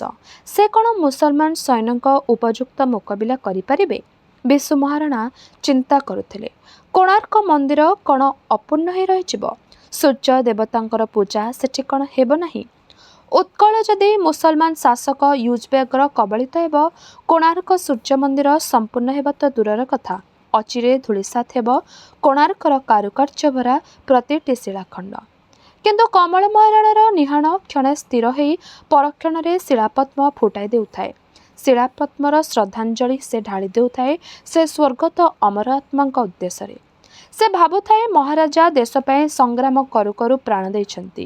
ସେ ବି ଜାତି ପାଇଁ ସଂଗ୍ରାମ କରୁଠି ହଟିଯିବା ତା'ର ଧର୍ମ ନୁହେଁ। ଉତ୍କଳ କଳସରୁ ସ୍ୱାଧୀନତା ସୂର୍ଯ୍ୟ ଅସ୍ତମିତ ହେବା ପୂର୍ବରୁ ଆକାଶର ସୂର୍ଯ୍ୟଙ୍କୁ କୋଣାର୍କ ମନ୍ଦିରର ରତ୍ନବେଦୀ ଉପରେ ପ୍ରତିଷ୍ଠା କରିବାକୁ ହିଁ ହେବ। ତେବେ ଯାଇ ନରସିଂହଙ୍କ ଅମର ଆତ୍ମା ତୃପ୍ତ ହେବ। ଶକ୍ତିଦେବ ଧର୍ମଦେବତା ଉତ୍କଳ ମନ୍ଦିରରେ ପ୍ରତିଷ୍ଠିତ ହେଲେ ଉତ୍କଳୀୟ ସେନା ଅଧିକ ଶକ୍ତିଶାଳୀ ହୋଇ ମୁସଲମାନ ଶତ୍ରୁକୁ ପଦଦଳିତ କରିବେ। ତେଣୁ ଶୋକରେ ଜଡ଼ ହୋଇଯିବା ଶିଳ୍ପୀର ଧର୍ମ ନୁହେଁ। ସେ କାମ କରି ଚାଲିଥାଏ। ରାଜ୍ୟସାରା ମନ୍ଦିରମାନଙ୍କରେ ମହାରାଜାଙ୍କ ଅମର ଆତ୍ମାର ସଦ୍ଗତି ନିମନ୍ତେ ଓ ରାଜ୍ୟର ସ୍ୱାଧୀନତା ରକ୍ଷା ନିମନ୍ତେ ପୂଜାପାଠ ଚାଲିଥାଏ। ଚନ୍ଦ୍ରାଦେବୀ ଅନ୍ନଜଳ ତ୍ୟାଗ କରି ଜଗନ୍ନାଥଙ୍କ ପାଦତଳେ ଗୁହାରି ଜଣାଉଥାନ୍ତି। ମହାରାଣୀ ମା ଗଙ୍ଗେଶ୍ୱରୀଙ୍କ ମନ୍ଦିରରେ ଅଧିଆ ପଡ଼ିଥାନ୍ତି। ମହାରାଜାଙ୍କ ମରଶରୀର ରାଜଧାନୀ ପହଞ୍ଚିବା ମାତ୍ରକେ କିଶୋର ଯୁବରାଜ ଭାନୁଦେବଙ୍କର ରାଜ୍ୟାଭିଷେକ ଉତ୍ସବ ଅନୁଷ୍ଠିତ ହେବ। ମହାରାଣୀ ସୀତାଦେବୀ ରାଣୀସିଂହଂସପୁରର ତ୍ୟାଗ କରିବେ। ସେ ହେବେ ରାଜମାତା। ତାପରେ ମହାରାଜାଙ୍କର ଆଡ଼ମ୍ବରପୂର୍ଣ୍ଣ ଶବ ସତ୍କାର ପର୍ବ ସମାପନ ହେବ। ମହାମନ୍ତ୍ରୀ ବ୍ୟଥିତ ହୃଦୟରେ ଉଭୟ ପର୍ବର ଆୟୋଜନ କରୁ କରୁ ନୈରାଶ୍ୟ ଏବଂ ଆଶଙ୍କାରେ ତାଙ୍କର ହୃଦୟ ଖଣ୍ଡ ଖଣ୍ଡ ହୋଇଯାଉଥାଏ। ଉତ୍କଳ ସ୍ୱାଧୀନତା ସୂର୍ଯ୍ୟ ଅସ୍ତମିତ ହେବାକୁ ଆଉ କେତେ ମାତ୍ର ବାକି? ଲାଲ ରକ୍ତସ୍ରୋତରେ ଅସ୍ତ ସୂର୍ଯ୍ୟର ଲୋହିତ ରଶ୍ମି କରୁଣା ଭାବେ ପ୍ରତିଫଳିତ ହୋଇ ପଶ୍ଚିମ ଆକାଶକୁ ମ୍ଳାନ ରକ୍ତିମାରେ ରଞ୍ଜିତ କରୁଥାଏ। ଯୁଦ୍ଧଭୂଇଁରେ କେତେ ବୀର ସନ୍ତାନ ମାଙ୍କର ସୁରକ୍ଷା ପାଇଁ ଲଢ଼ୁ ଲଢ଼ୁ ଅନ୍ତିମ ନିଦରେ ଶୋଇଯାଇଥାନ୍ତି। କେତେ ହିନ୍ଦୁ ଲଳନାଙ୍କର ମଥାର ସିନ୍ଦୂର ପୋଛିଦେଇ ରଣଭୂଇଁ ଲାଲ ବର୍ଣ୍ଣ ଧାରଣ କରିଥାଏ। ମୃତ୍ୟୁର ଶୀତଳ ଉଦାରତା ହିନ୍ଦୁ ମୁସଲମାନଙ୍କର ରକ୍ତସ୍ରୋତକୁ ଫେଣ୍ଟି ଏକାକାର କରୁଥାଏ। ରାତ୍ରିର ଅନ୍ଧକାର ଗଭୀର ହେବା ସଙ୍ଗେ ସଙ୍ଗେ ମିଶ୍ରିତ ରକ୍ତସ୍ରୋତ ଧୀରେ ଧୀରେ ଜମାଟ ବାନ୍ଧି ଆସୁଥାଏ। ବୀର ଶହୀଦମାନଙ୍କର ଜୀବନଦୀପ ସବୁ ପୃଥିବୀରୁ ଆକାଶକୁ ଗତି କରି ଅନ୍ଧାର ଆକାଶରେ ତାରାର ଦୀପାଳି ହୋଇ କୋଟି କୋଟି ହୋଇ ଜଳି ଉଠୁଥାନ୍ତି। ଆକାଶ କାନ୍ଦୁଥାଏ ଶୋକାତୁର ପୃଥିବୀର ଲୁହଧାର ହୋଇ। ରାଜା ନରସିଂହଙ୍କର ଚେତନା ଫେରି ଆସୁଥାଏ। ଗୋଟାଏ କୋମଳ ଅନୁଭୂତି ସ୍ପର୍ଶରେ ବିଦୀର୍ଣ୍ଣ ଶରୀରର ଯନ୍ତ୍ରଣା ଶାନ୍ତ ସ୍ନିଗ୍ଧ ହୋଇ ଆସୁଥାଏ। କିଏ? ପ୍ରାଣପ୍ରିୟା ରାଣୀ ସୀତା ଦେବୀ ନା ସ୍ନେହ ପାଇଁ ଭଗ୍ନୀ ଚନ୍ଦ୍ରା ଦେବୀ? ନା, ସେମାନେ ରଣକ୍ଷେତ୍ରରେ କିପରି? ନରସିଂହ ମୁଦ୍ରିତ ଚକ୍ଷୁ ଖୋଲିବାକୁ ଚେଷ୍ଟା କଲେ। ନବପଲ୍ଲବିତ କୋମଳ ହାତର ସ୍ପର୍ଶ ତାଙ୍କ ଶରୀରରେ ଜୀବନ ଶକ୍ତି ଭରି ଦେଉଛି। ଆଖି ଖୋଲି ସେ ରୋମାଞ୍ଚିତ ହେଲେ। ଅନ୍ଧାର ଭିତରେ ନୀଳାଭ ଜ୍ୟୋତିଟିଏ ଭଳି ଶ୍ୟାମଳ ବର୍ଣ୍ଣର ବାଳକଟିଏ ତାଙ୍କ ଶରୀରରେ ସ୍ନିଗ୍ଧ ସ୍ପର୍ଶ ଦେଇ ତାଙ୍କର ଶୁଶ୍ରୂଷା କରୁଛି। ପାଖରେ ଉଭା ଶ୍ଵେତପଦ୍ମ ରଙ୍ଗର ସୌମ୍ୟ କାନ୍ତି ଆଉ ଏକ କିଶୋର। ରାଜା ଅଭିଭୂତ ହୋଇ ଭାବଭରା କଣ୍ଠରେ କିଛି କହିବାକୁ ଚେଷ୍ଟା କଲେ, କିନ୍ତୁ ଭାବାବେଗରେ କଣ୍ଠ ରୁଦ୍ଧ ହେଲା। ନୟନ ହେଲା ଅଶ୍ରୁପ୍ଳାବିତ, ଶରୀର ଥରଥର କମ୍ପନରେ ରୋମାଞ୍ଚିତ ହେଲା। ଦୁଇ ବାଳକ ମିଶି ରାଜାଙ୍କୁ ଆସ୍ତେ ଭୂମିରୁ ଉଠାଇ ନେଲେ। ନିଶଙ୍କ ଶୁଣ୍ଢ ବଢ଼ାଇ ରାଜାଙ୍କର ଶରୀରକୁ ଯତ୍ନରେ ତୋଳି ନେଲା। ପରମ ପ୍ରଶାନ୍ତିରେ ରାଜା ଆଉ ଥରେ ଆଖି ବୁଜିଦେଲେ। ନିଶଙ୍କ ଚାଲିଯିବାକୁ ଆରମ୍ଭ କଲା। ଆଗେ ଆଗେ ବାଟ କଢ଼ାଇ ନେଉଥାନ୍ତି କଳାଗୋରା ବାଳକ ଦୁଇଟି। କେତେଦିନ ପରମ ପ୍ରଶାନ୍ତିରେ ସେ ନିଦ୍ରା ଯାଇଥିଲେ ତା ସେ ଜାଣନ୍ତି ନାହିଁ। କେଉଁ ପଥ ଦେଇ କେତେ ପଥ ଅତିକ୍ରମ କରିଆସିଥିଲା ନିଶଙ୍କ, ସେ କଥା ବି ଜଣା ନାହିଁ। ଯେତେବେଳେ ନିଦ୍ରାଭଙ୍ଗ ହେଲା ସେତେବେଳେ ସେ ମହାନଦୀ ତୀର ବାଲୁକା ବେଳାରେ ଶୋଇଥିଲେ। ଅନ୍ଧାର ଆକାଶରେ ନୀଳଚକ୍ର ସ୍ପଷ୍ଟ ବାରି ହୋଇ ଦିଶୁଥିଲା। ଅଦୂରରେ ଏକ ପର୍ଣ୍ଣ କୁଟୀରର ଦୀପଟିଏ ମିଞ୍ଜି ମିଞ୍ଜି ଜଳୁଥିଲା। ନୂତନ ଜୀବନର ସଙ୍କେତ ନେଇ ସେ ତେବେ ପୁରୁଷୋତ୍ତମ କ୍ଷେତ୍ରରେ ପହଞ୍ଚି ଯାଇଛନ୍ତି। କିଏ ସେ ପଥପ୍ରଦର୍ଶକ? କେମିତି ସେ ଅତିକ୍ରମ କଲେ ଏ ପଥ? ସବୁକିଛି ସ୍ୱପ୍ନ ଭଳି ଲାଗୁଥାଏ। ମହାରାଜ ଦୁଇ ହାତ ଯୋଡ଼ି ଜଗନ୍ନାଥଙ୍କୁ ପ୍ରଣାମ ଜଣାଇଲେ। ନିଶଙ୍କ ମହୋଦଧିର ଶୀତଳ ଜଳ କିଛି ଛିଞ୍ଚି ଦେଉଥାଏ ମହାରାଜଙ୍କର ଶରୀରରେ। ମହାରାଜ ଅକସ୍ମାତ୍ ତୃଷ୍ଣା ଅନୁଭବ କଲେ। ସମୁଦ୍ର ଜଳରେ ତୃଷ୍ଣା ମେଣ୍ଟେ ନାହିଁ। ନିଶଙ୍କକୁ ଇଙ୍ଗିତ ଦେଲେ ପାଖ କୁଡ଼ିଆକୁ ତାକୁ ଘେନିଯିବା ପାଇଁ। ନିଶଙ୍କ ବି ଉଦାର୍ଥ, କ୍ଷୁଧାର୍ଥ, କ୍ଳାନ୍ତ। ଧୀରେ ଧୀରେ ସେ ମହାରାଜଙ୍କୁ ଟେକି ନେଇ ପତ୍ର କୁଡ଼ିଆର ଦ୍ୱାରଦେଶରେ ଶୁଆଇଦେଲା। ନିଜେ କ୍ଳାନ୍ତ ହୋଇ ଗଡ଼ିପଡ଼ିଲା ବାଲି ଉପରେ। ମହାରାଜ ଅନୁଭବ କଲେ ତତ୍କ୍ଷଣାତ୍ ତାଙ୍କର କ୍ଷୁଧା ତୃଷ୍ଣା ଦୂର ନ ହେଲେ ସେ ମୃତ୍ୟୁବରଣ କରିବେ। ନିଶଙ୍କର ମଧ୍ୟ ସେହି ଅବସ୍ଥା। କିନ୍ତୁ ଏ ଜୀର୍ଣ୍ଣ ପତ୍ର କୁଡ଼ିଆରେ ବାସ କରୁଥିବା ପରିବାରଟି ତାଙ୍କର କ୍ଷୁଧା ତ ଦୂର କରିବାର ଦୂରର କଥା, ତାଙ୍କ ତୃଷ୍ଣା ନିବାରଣ ପାଇଁ ଯଥେଷ୍ଟ ମଧୁର ଜଳ ସଞ୍ଚୟ କରି ରଖିଥିବ କି ନାହିଁ ସନ୍ଦେହ। ଭିତରେ ମିଞ୍ଜି ମିଞ୍ଜି ଦୀପଟିଏ ଜଳୁଛି। ଦୀପଟି ଲିଭି ଲିଭି ଆସୁଛି। ଆଉ କିଛି କ୍ଷଣେ ଚତୁର୍ଦ୍ଦିଗ ଅନ୍ଧକାରମୟ ହୋଇଯିବ। ମହାରାଜ ତୃଷ୍ଣାତୁର ହୋଇ ଅଳ୍ପ କାଶି ଉଠିଲେ। ଭିତରୁ ବାହାରି ଆସିଲା ଅବଗୁଣ୍ଠିତ ନାରୀଟିଏ। ସ୍ୱଳ୍ପ ଚନ୍ଦ୍ରାଲୋକରେ ପାତାଳ ଓଠଟି ଅଳ୍ପ ଥରି ଉଠୁଥାଏ। ନାରୀଟି ପ୍ରଶ୍ନ କଲା, କିଏ ଆପଣ? କ'ଣ ଆବଶ୍ୟକ? ମୁଁ ଜଣେ ଆହତ ସୈନିକ। ପ୍ରାଣ ଘେନି ଯୁଦ୍ଧକ୍ଷେତ୍ରରୁ ପଳାଇ ଆସିଛି।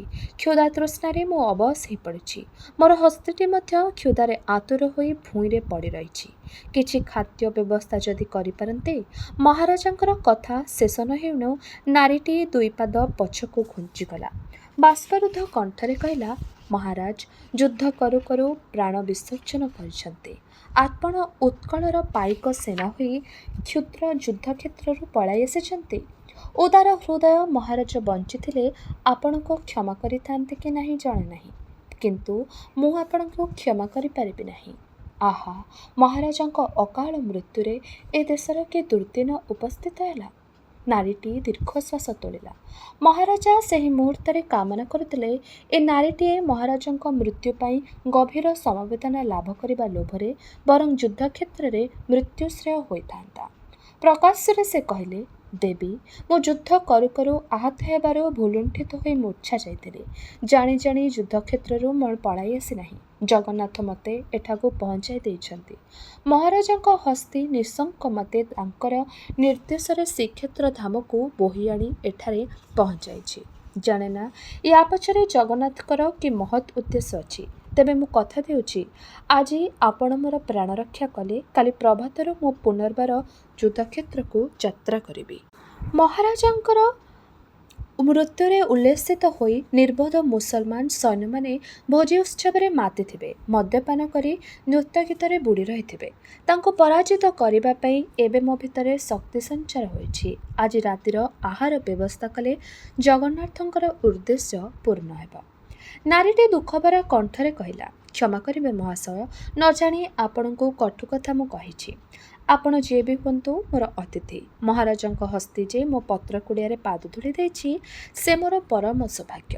କାଲି ପ୍ରଭାତରୁ ଆପଣ ଯଦି ଯୁଦ୍ଧଯାତ୍ରା କରନ୍ତି, ମୁଁ ଶ୍ରୀମନ୍ଦିରରେ ଦୀପଦାନ କରିବି। ଆସନ୍ତୁ, ଦରିଦ୍ରର କୁଡ଼ିଆରେ ପାଦ ଧୂଳି ଦିଅନ୍ତୁ। ଅତି କଷ୍ଟରେ ମହାରାଜ ପତ୍ର କୁଡ଼ିଆରେ ପ୍ରବେଶ କଲେ। ଏ ଯେ ତାର ରକ୍ଷାକର୍ତ୍ତା ମହାଦଣ୍ଡପାଶ। ଅବଗୁଣ୍ଠନ ତଳେ ଚମକି ଉଠିଲା ନାରୀଟି। ସେ ଯଦି ତାକୁ ଚିହ୍ନି ପାରନ୍ତି, ତେବେ ସେଦିନ ପଳାୟନ ପାଇଁ କୈଫତ ମାଗିବେ ଏବଂ କଠୋର ଶାସ୍ତି ବିଧାନ କରିବେ। କିନ୍ତୁ ସେ ତ ଜାଣି ଜାଣି ସେଦିନ ଚାଲି ଆସିନଥିଲା। ଶ୍ରୀଜଗନ୍ନାଥ ତାକୁ ବାଟ କଢ଼ାଇ ଆଣିଥିଲେ ଶ୍ରୀକ୍ଷେତ୍ରକୁ। ତା ପରଠୁ ତାର କିଛି ଆଉ ଦୁଃଖ ନାହିଁ। ଏ ନିର୍ଜନ ପତ୍ର କୁଡ଼ିଆରେ ନିଃସଙ୍ଗ ହୋଇ ସେ ବଞ୍ଚି ରହିଥିଲେ ବି ତାର ମନ ହୁଏ ଏଠି ସେ ଏକା ନୁହେଁ, ଆଶ୍ରୟହୀନ ନୁହେଁ, ଅସହାୟ ନୁହେଁ। କେହି ଜଣେ ଅଛି ତା ପାଖେ ପାଖେ ତାର ଅନ୍ତର ଭିତରେ, ତାର ଆତ୍ମା ଭିତରେ। ସେଇ ତାର ଅନ୍ନ ସଂସ୍ଥାନ କରିଛନ୍ତି। ଶ୍ରୀକ୍ଷେତ୍ରରେ ସେ ଦିନେ ହେଲେ ଉପବାସ ରହେନି। ମାଟିର ଦୀପାଳି ତିଆରି କରି ସେ ଶ୍ରୀମନ୍ଦିରରେ ବିକ୍ରି କରେ। ସେତିକିରେ ତାର ଏକୁଟିଆ ପେଟର ଭୋକ ମେଣ୍ଟିଯାଏ। ବାକି ସମୟତକ ଶ୍ରୀମନ୍ଦିରରେ ବସି ସ୍ୱାମୀ କମଳ ମହାରଣାର ଶୁଭ ମନାସେ। ମହାରାଜଙ୍କର ବିଜୟ କାମନା କରେ। କୋଣାର୍କର ସମ୍ପୂର୍ଣ୍ଣତା ପାଇଁ ପ୍ରତିଦିନ ମନ୍ଦିରରେ ଘିଅ ଦୀପଟିଏ ଜାଳେ। ସେ ଜାଣେ କୋଣାର୍କ ସମ୍ପୂର୍ଣ୍ଣ ହେଲେ ବି ତା ଜୀବନରେ ଅପୂର୍ଣ୍ଣତା ମେଣ୍ଟିବ ନାହିଁ। କମଳ ମହାରଣା ସହ ତାର ଏ ଜନ୍ମରେ ସାକ୍ଷାତ ହେବ ନାହିଁ, ମିଳନ ହେବ ନାହିଁ। ତା ବୋଲି ସେ କ'ଣ କୋଣାର୍କର ସମ୍ପୂର୍ଣ୍ଣତା କାମନା କରିବ ନାହିଁ? ମହାରାଜଙ୍କର ମଙ୍ଗଳ ମନାସିବ ନାହିଁ? ତା ସ୍ୱାମୀ ସୁଖମୟ ଜୀବନ କାମନା କରିବ ନାହିଁ? ମାଟି ଦୀପାବଳିର ସଳିତା ନିଜକୁ ନିର୍ବାପିତ କରି ଆପଣଙ୍କୁ ସଞ୍ଚୟ କରେ ନାହିଁ। ନିଜକୁ ଜାଳି କ୍ଷୟ କରି ଜଗତକୁ ଆଲୋକିତ କରିବାରେ ତା ଜୀବନର ସାର୍ଥକତା। ଚନ୍ଦ୍ରଭାଗା ତା ମାଟି ଦୀପାଳିର ସୂତାଏ ସଳିତାରୁ ହୀନ ନୁହେଁ। ସେ ମଣିଷ, ସେ ନାରୀ। ସେ ଉତ୍କଳ ମାର ଦୁଃଖିନୀ ଝିଅଟିଏ। ନିଜ ସୁଖ ପାଇଁ ବଞ୍ଚି ରହିବା ତାର ଧର୍ମ ନୁହେଁ। ଅନ୍ୟର ସୁଖ ପାଇଁ ନିଜକୁ ଜାଳିଦେବା ତା ଜୀବନରେ ମହାମନ୍ତ୍ର। ଦୀପ ଆଲୁଅରେ ଓଢ଼ଣା ତଳୁ ସେ ଅତିଥିଙ୍କୁ ଦେଖି ଚିହ୍ନା ପଡ଼ିଯିବା ଭୟରେ ଆହୁରି ଓଢ଼ଣା ଟାଣିଦେଲା। ଅତିଥିଙ୍କର ସର୍ବାଙ୍ଗରେ କ୍ଷତଚିହ୍ନ ଦେଖି କରୁଣାରେ ତାର ହୃଦୟ ଆର୍ଦ୍ର ହୋଇଗଲା। କ୍ଷତଚିହ୍ନରୁ ରକ୍ତ ଝରିବା ବନ୍ଦ ହୋଇଯାଇଥାଏ। କିନ୍ତୁ ଅତିଥିଙ୍କୁ ଯେ କଷ୍ଟ ହେଉଥିବ, ଏକଥା ସେ ବୁଝିପାରୁଥାଏ। ଅତିଥି ପୁଣି କ୍ଷୁଧାର୍ଥ। ପ୍ରଥମେ ତାଙ୍କର କ୍ଷୁଧା ଦୂର କରିବାକୁ ହେବ। ବାହାରେ ମହାନ ଅତିଥି ରାଜାଙ୍କ ହସ୍ତି ନିଶଙ୍କ ମଧ୍ୟ ଭୋକିଲା। ଅଥଚ ହାଣ୍ଡିରେ ମୁଠାଏ ଖୁଦ ରାନ୍ଧି ସେ ଯାଉ କରିଛି। ଶାଗ କେରାଏ ଭାଜିଛି, ଏତିକି ତାର ରାତିର ଆହାର। କୁଡ଼ିଆରେ ଆଉ ଚାଉଳ ମୁଠାଏ ବି ନାହିଁ। କାହା ପାଇଁ ରଖିବି? କିଏ ତାର ଅଛି? ପିଲା ନା ସ୍ୱାମୀ? ନୀତି ଆଣେ, ନୀତି ଖାଏ। କାଲି ପୁଣି ମାଟିର ଦୀପାଳି ବିକ୍ରି କଲେ ଦିନର ଆହାର ଯୋଗାଡ଼ ହେବ। ଚନ୍ଦ୍ରଭାଗା ବିଚଳିତ ହେଲା। ସେ ନିଜେ କ୍ଷୁଧାରେ ରହି ଅତିଥିଙ୍କୁ ଖୁଦ ଯାଉ ପରଷି ଦେବ। ମାତ୍ର ସେତିକିରେ କ'ଣ ତାଙ୍କର କ୍ଷୁଧା ମେଣ୍ଟିବ? ଖୁଦ, ଯାଉ ଏବଂ ଶାଗ ସେ କ'ଣ ଖାଇପାରିବେ? ପୁଣି ନିଶଙ୍କର କିଏ ବ୍ୟବସ୍ଥା କରିବେ? ସେ ମନେ ମନେ ଚିନ୍ତାରେ ଘାରି ହେଉଥାଏ ଚନ୍ଦ୍ରଭାଗା। ଅଥଚ ଅତିଥିଙ୍କୁ ଫେରାଇ ଦେଇ ପାରୁନଥାଏ। ଅତିଥି ଫେରିକଲେ ତାର ନିନ୍ଦା ହେବ ନାହିଁ, ଶ୍ରୀକ୍ଷେତ୍ରର ନିନ୍ଦା ହେବ। ଶ୍ରୀକ୍ଷେତ୍ରରୁ କେବେ କୌଣସି ଲୋକ ଫେରିଲେ ଭୋକିଲା ପେଟରେ ଫେରିନି।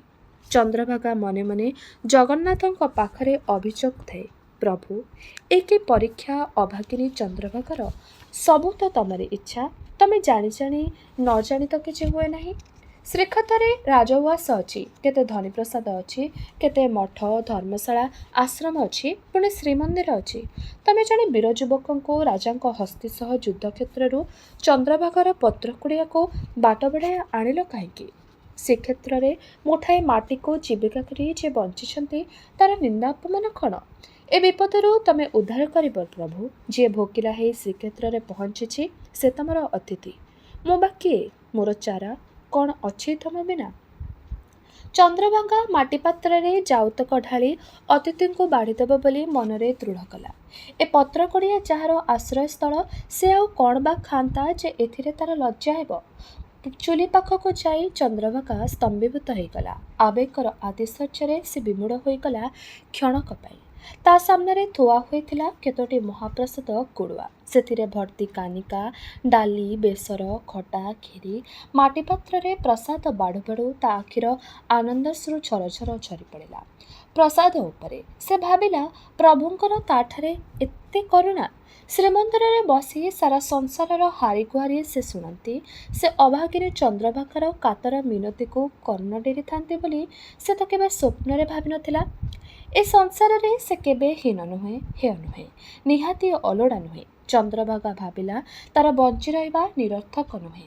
ଏଣିକି ସେ ଜଗନ୍ନାଥଙ୍କର ପ୍ରେମ ପାଶରେ ବନ୍ଧା ରହି ପରମ ଶାନ୍ତିରେ ଜୀବନ କାଟିଦେବ। ଗୀତ ଗୋବିନ୍ଦ କୋମଳ ପଦାବଳୀର ଧାଡ଼ିଟିଏ ମନେ ମନେ ଗାଉ ଗାଉ ଚନ୍ଦ୍ରବାବା ଅତିଥିଙ୍କ ସାମ୍ନାରେ ପ୍ରସାଦ ପରଷିଦେଲା। କୁଡ଼ିଆ ସାରା ଖେଳି ବୁଲୁଥାଏ ମହାପ୍ରସାଦର ମହମହ ମଧୁର ବାସ୍ନା।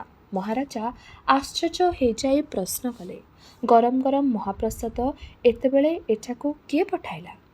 ଚନ୍ଦ୍ରଭାଗା ଧୀର କଣ୍ଠରେ କହିଲା, ଯିଏ ଆପଣଙ୍କୁ ଏଠିକି ବାଟ ପଢ଼ାଇ ଆଣିଛନ୍ତି, ତା ଛଡ଼ା ଆଉ କିଏ ମୋର? ସବୁ ତାଙ୍କରି ମହିମା। ଚନ୍ଦ୍ରଭାଗାର କଣ୍ଠସ୍ୱର ରୁଦ୍ଧ ହେଲା। ପ୍ରସାଦ ଗୁଣ୍ଡାଏ ମୁଣ୍ଡରେ ମାରି ପାଟିକୁ ନେଉ ନେଉ ମହାରାଜା ଆଖିରୁ ଝରି ପଡ଼ିଲା କେତେ ବିନ୍ଦୁ ଅଶ୍ରୁ ପ୍ରସାଦ ଉପରେ। ସେ ଭାବିଲେ, ତେବେ ପ୍ରଭୁଙ୍କର କରୁଣା ମୋ ପଛରେ ଅଛି, ଏ ଜାତି ପଛରେ ରହିଛି ଆଶୀର୍ବାଦ।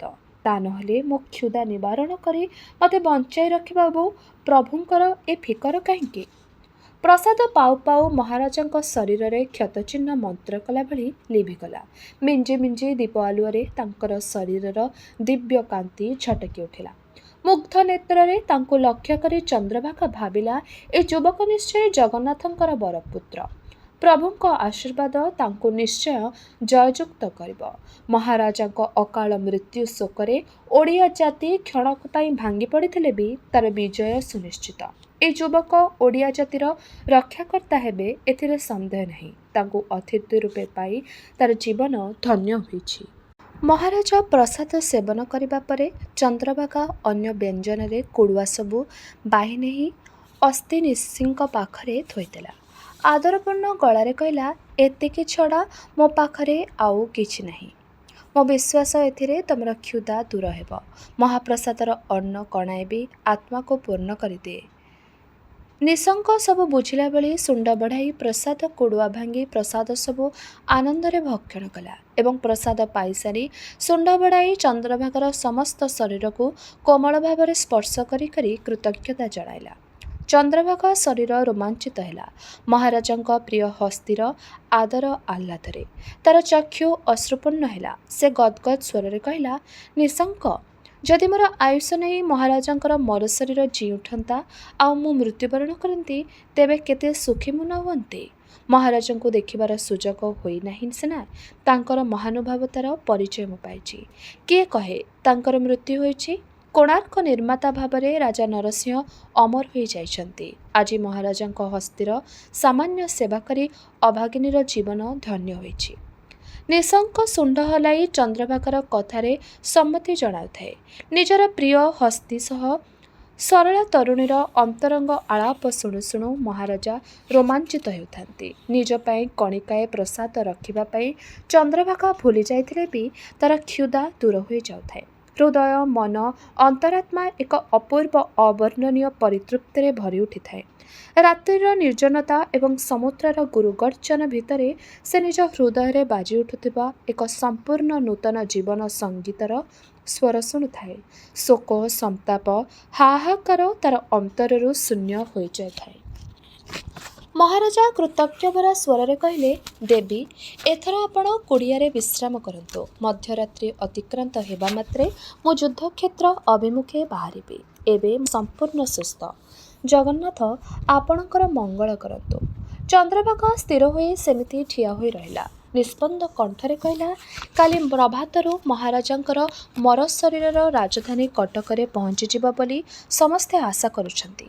ସେଇ ବେଦନା ଓ ଉତ୍କଣ୍ଠାରେ ମୋର ନିଦ୍ରାହରଣ ହୋଇଛି। ଆପଣଙ୍କର ବିଶ୍ରାମ ଆବଶ୍ୟକ। ଆପଣ କୁଡ଼ିଆ ଭିତରେ ବିଶ୍ରାମ କରନ୍ତୁ। ମହାରାଜାଙ୍କର ଆତ୍ମାର ସଦ୍ଗତି ନିମନ୍ତେ ମୁଁ ରାତିସାରା ପ୍ରାର୍ଥନା କରିବି। ମହାରାଜା ତରୁଣୀର ରାଜଭକ୍ତିରେ ଅଭିଭୂତ ହେଲେ। ଭାବାବେଗ କଣ୍ଠରେ କହିଲେ, ମୋର ବିଶ୍ୱାସ ତମର ଏକାନ୍ତ କାମନା ବଳରେ ମହାରାଜାଙ୍କର ମରି ଶରୀରର ଜୀବନ୍ୟାସ ପାଇ ପୁନର୍ବାର ଶତ୍ରୁର ସମ୍ମୁଖୀନ ହେବ। କିନ୍ତୁ ତା ପରିବର୍ତ୍ତେ ତୁମର ମୃତ୍ୟୁ ହେବ ନାହିଁ, ବରଂ ତୁମର ନୂତନ ଜୀବନ ଆରମ୍ଭ ହେବ। ମହାରାଜାଙ୍କ ପ୍ରତିନିଧି ଭାବରେ ମୁଁ କାଲି ପ୍ରଭାତରୁ ତୁମକୁ ରାଜଧାନୀକୁ ପ୍ରେରଣ କରିବି। ତୁମର ରାଜଭକ୍ତି, ଦେଶପ୍ରୀତି ଏବଂ ଅତିଥି ବତ୍ସଳତାର ଉପଯୁକ୍ତ ପୁରସ୍କାର ଦ୍ୱାରା ଦେଶର ମଙ୍ଗଳ ହେବ। ଦେବୀ, ତୁମର ପରିଚୟ ଜାଣିପାରେ କି? କି ଦୁଃଖରେ ତୁମେ ଏହି ବୟସରେ ଏ ନିର୍ଜନ ସମୁଦ୍ର ବେଳାରେ ଏକାକିନୀ ଜୀବନ କାଟୁଛ? ସବୁ କଥା ଜାଣିଲେ ତୁମର ଦୁଃଖ ହୁଏତ ଦୂର କରିବା ସମ୍ଭବ ହୁଅନ୍ତା। ଚନ୍ଦ୍ରଭାଗା ନୀରବ ହୋଇଗଲା। ଯେଉଁ ଭୟରେ ସେ ସେଦିନ ମୁହଁ ଲୁଚାଇ ପଳାଇ ଆସିଥିଲା, ଆଜି ସେହି ବଦ ଉପସ୍ଥିତ। ଏହି ଦନ୍ତ ପୁରୁଷ ତାକୁ ରାଜକୁ ଘେନିଯିବେ। ମହାରାଜାଙ୍କ ସମ୍ମୁଖରେ ତାର ପରିଚୟ ଉନ୍ମୋଚିତ ହେଲେ ତାର ସ୍ୱାମୀ କମଳ ମହାରଣା ଦୁଃଖ ଅପମାନରେ ଭାଙ୍ଗି ପଡ଼ିବ ସିନା, ତା ନିଜ ଦୁଃଖ ତ ଉଣା ହେବ ନାହିଁ। ତାକୁ ସମାଜ କମଳ ମହାରଣା ବଧୂ ଭାବରେ ଗ୍ରହଣ କରିବ ନାହିଁ। ଥରେ ଯିଏ ଘରୁ ପଦାକୁ ଗୋଡ଼ କାଢ଼ି ଚାଲିଯାଇଛି, ସେ ଯେତେ ନିଷ୍ପାପ ହେଲେ ମଧ୍ୟ ଆଉ କୁଳବଧୂର ସମ୍ମାନ ପାଇବ ନାହିଁ, ବରଂ କମଳ ମହାରଣା ଫେରିଯାଇ ଆଉ ଥରେ ସୁଖର ସଂସାର କରିବ। ସେ ଧରିନେବ ଚନ୍ଦ୍ରଭାଗାର ମୃତ୍ୟୁ ହୋଇଯାଇଛି।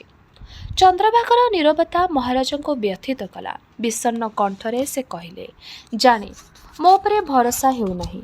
ତା ଛଡ଼ା ପାଟି ବୁଜି ବିନା ଅଭିଯୋଗରେ ଦୁଃଖ ସହିବା ତୁମର ଅଭ୍ୟାସ ହୋଇଯାଇଛି। ଜଗନ୍ନାଥ ଚାହିଁଲେ ମୋ ଉପରେ ଭରସା ଆସିବ, ତମର ଦୁଃଖ ଦୂର ହେବ। ଚନ୍ଦ୍ରଭାଗା ମନେ ମନେ ଭାବିଲା, ଜଗନ୍ନାଥ ଯାହାର ଭରସା, ସେ ଆଉ କାହାକୁ ଭରସା କରିବ କାହିଁକି? ତାର ବା ଆଉ ଦୁଃଖ କେଉଁଠି? ମହାରାଜା କୁଡ଼ିଆରୁ ପଦାକୁ ବାହାରି ଆସିଲେ। ଶାନ୍ତ କଣ୍ଠରେ କହିଲେ, ନାରୀକୁ ବାହାରେ ରଖି କୁଡ଼ିଆ ଭିତରେ ବିଶ୍ରାମ କରିବା ପୁରୁଷର ଧର୍ମ ନୁହେଁ।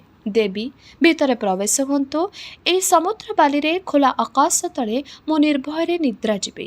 ଏପଟେ ନୀଳଚକ୍ର, ସେପଟେ ନୀଳ ସମୁଦ୍ର, ଭୟ କାହାକୁ? ମହାରାଜା ନିଶଙ୍କ ପାଖରେ ସମୁଦ୍ର ବାଲିରେ ବିଶ୍ରାମ ଗ୍ରହଣ କଲେ। ନିଶଙ୍କ ଗଭୀର ମମତାରେ ଶୁଣ୍ଡ ବୁଲାଇ ମହାରାଜାଙ୍କୁ ଆଉଁସି ଶୁଆଇ ପକାଇଲା। ଚନ୍ଦ୍ରଭାଗା କୁଡ଼ିଆ ଭିତରେ ଜଗନ୍ନାଥ ଜଣାଣ ଗୁଣୁଗୁଣ ସ୍ୱରରେ ଗାଉ ଗାଉ ସମାଧାନର ପଥ ଖୋଜୁଥିଲା।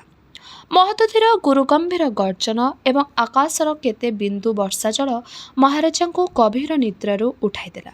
ସେତେବେଳକୁ ମହୋଦଧିର ଆଲିଙ୍ଗନରୁ ଲୋହିତ ପେଣ୍ଡୁଟିଏ ଆକାଶ କୋଳକୁ ଡେଇଁ ପଡ଼ୁଥାଏ। ମହାରାଜା ଭାବିଲେ, ପ୍ରକୃତି କେଡ଼େ ଉଦାର, ତାଙ୍କୁ ଠିକ୍ ସମୟରେ ନିଦରୁ ଉଠାଇ ଦେଇଛି। ଆଉ ଡେରି ହୋଇଥିଲେ ସମୁଦ୍ର ସ୍ନାନ କରିବା ପାଇଁ ଆସୁଥିବା ପଣ୍ଡା ପଢ଼ିଆରୀ କିମ୍ବା ଅନ୍ୟ କେହି ରାଜାଙ୍କୁ ଚିହ୍ନି ପାରନ୍ତି। ସେ ବଞ୍ଚି ରହିଛନ୍ତି ଜାଣିବା ପରେ ରାଜ୍ୟ ସାରା ଆନନ୍ଦ ଉତ୍ସବ ରୋଳ କରି ଉଠୁଥାନ୍ତା। ଶତ୍ରୁ ଯେ ଦ୍ୱାର ଦେଶରେ, ଏକଥା ସମସ୍ତେ ଭୁଲି ଯାଇଥାନ୍ତେ। ବର୍ତ୍ତମାନ ଆନନ୍ଦ ଉତ୍ସବର ବେଳ ନୁହେଁ। ନୂତନ ଜୀବନ ଲାଭ କରିବା ପାଇଁ ଶ୍ରୀକ୍ଷେତ୍ରର ମାଟି ସ୍ପର୍ଶ କରିବା ଆବଶ୍ୟକ ଥିଲା। ସହସା ତାଙ୍କୁ ଯୁଦ୍ଧକ୍ଷେତ୍ରକୁ ଫେରିଯିବାକୁ ହେବ। ବିଜୟ ହାସଲ କରିବାର କଳ୍ପନାରେ ମୁସଲମାନ ସେନା ମଦ୍ୟ, ମାଂସ, ନାରୀ ଓ ନୃତ୍ୟ ଭିତରେ ଉପସ୍ଥିତ କର୍ତ୍ତବ୍ୟକୁ ଭୁଲିଛନ୍ତି। ଅତର୍କିତ ଭାବରେ ଆକ୍ରମଣ କରି କାବୁ କରିବାକୁ ହେବ। କିନ୍ତୁ ତା ପୂର୍ବରୁ ଏହି କରୁଣାମୟୀ ନାରୀଟିର କିଛି ବ୍ୟବସ୍ଥା କରିଯିବାକୁ ହେବ। ମହାରାଜ ଦ୍ୱାରଦେଶରେ ଠିଆ ହୋଇ ମୃଦୁ ସ୍ୱରରେ କହିଲେ, ଦେବୀ, ବିଜୟ ଦୀପଟିଏ ଜାଳି ମୋତେ ଏଥର ବିଦାୟ ଦିଅ। ଖୁବ୍ ଶୀଘ୍ର ମୁଁ ଫେରି ଆସିବି। ତାପରେ ତମର ଦୁଃଖ ଦୂର କରିବା ହେବ ମୋର ପ୍ରଥମ କର୍ତ୍ତବ୍ୟ।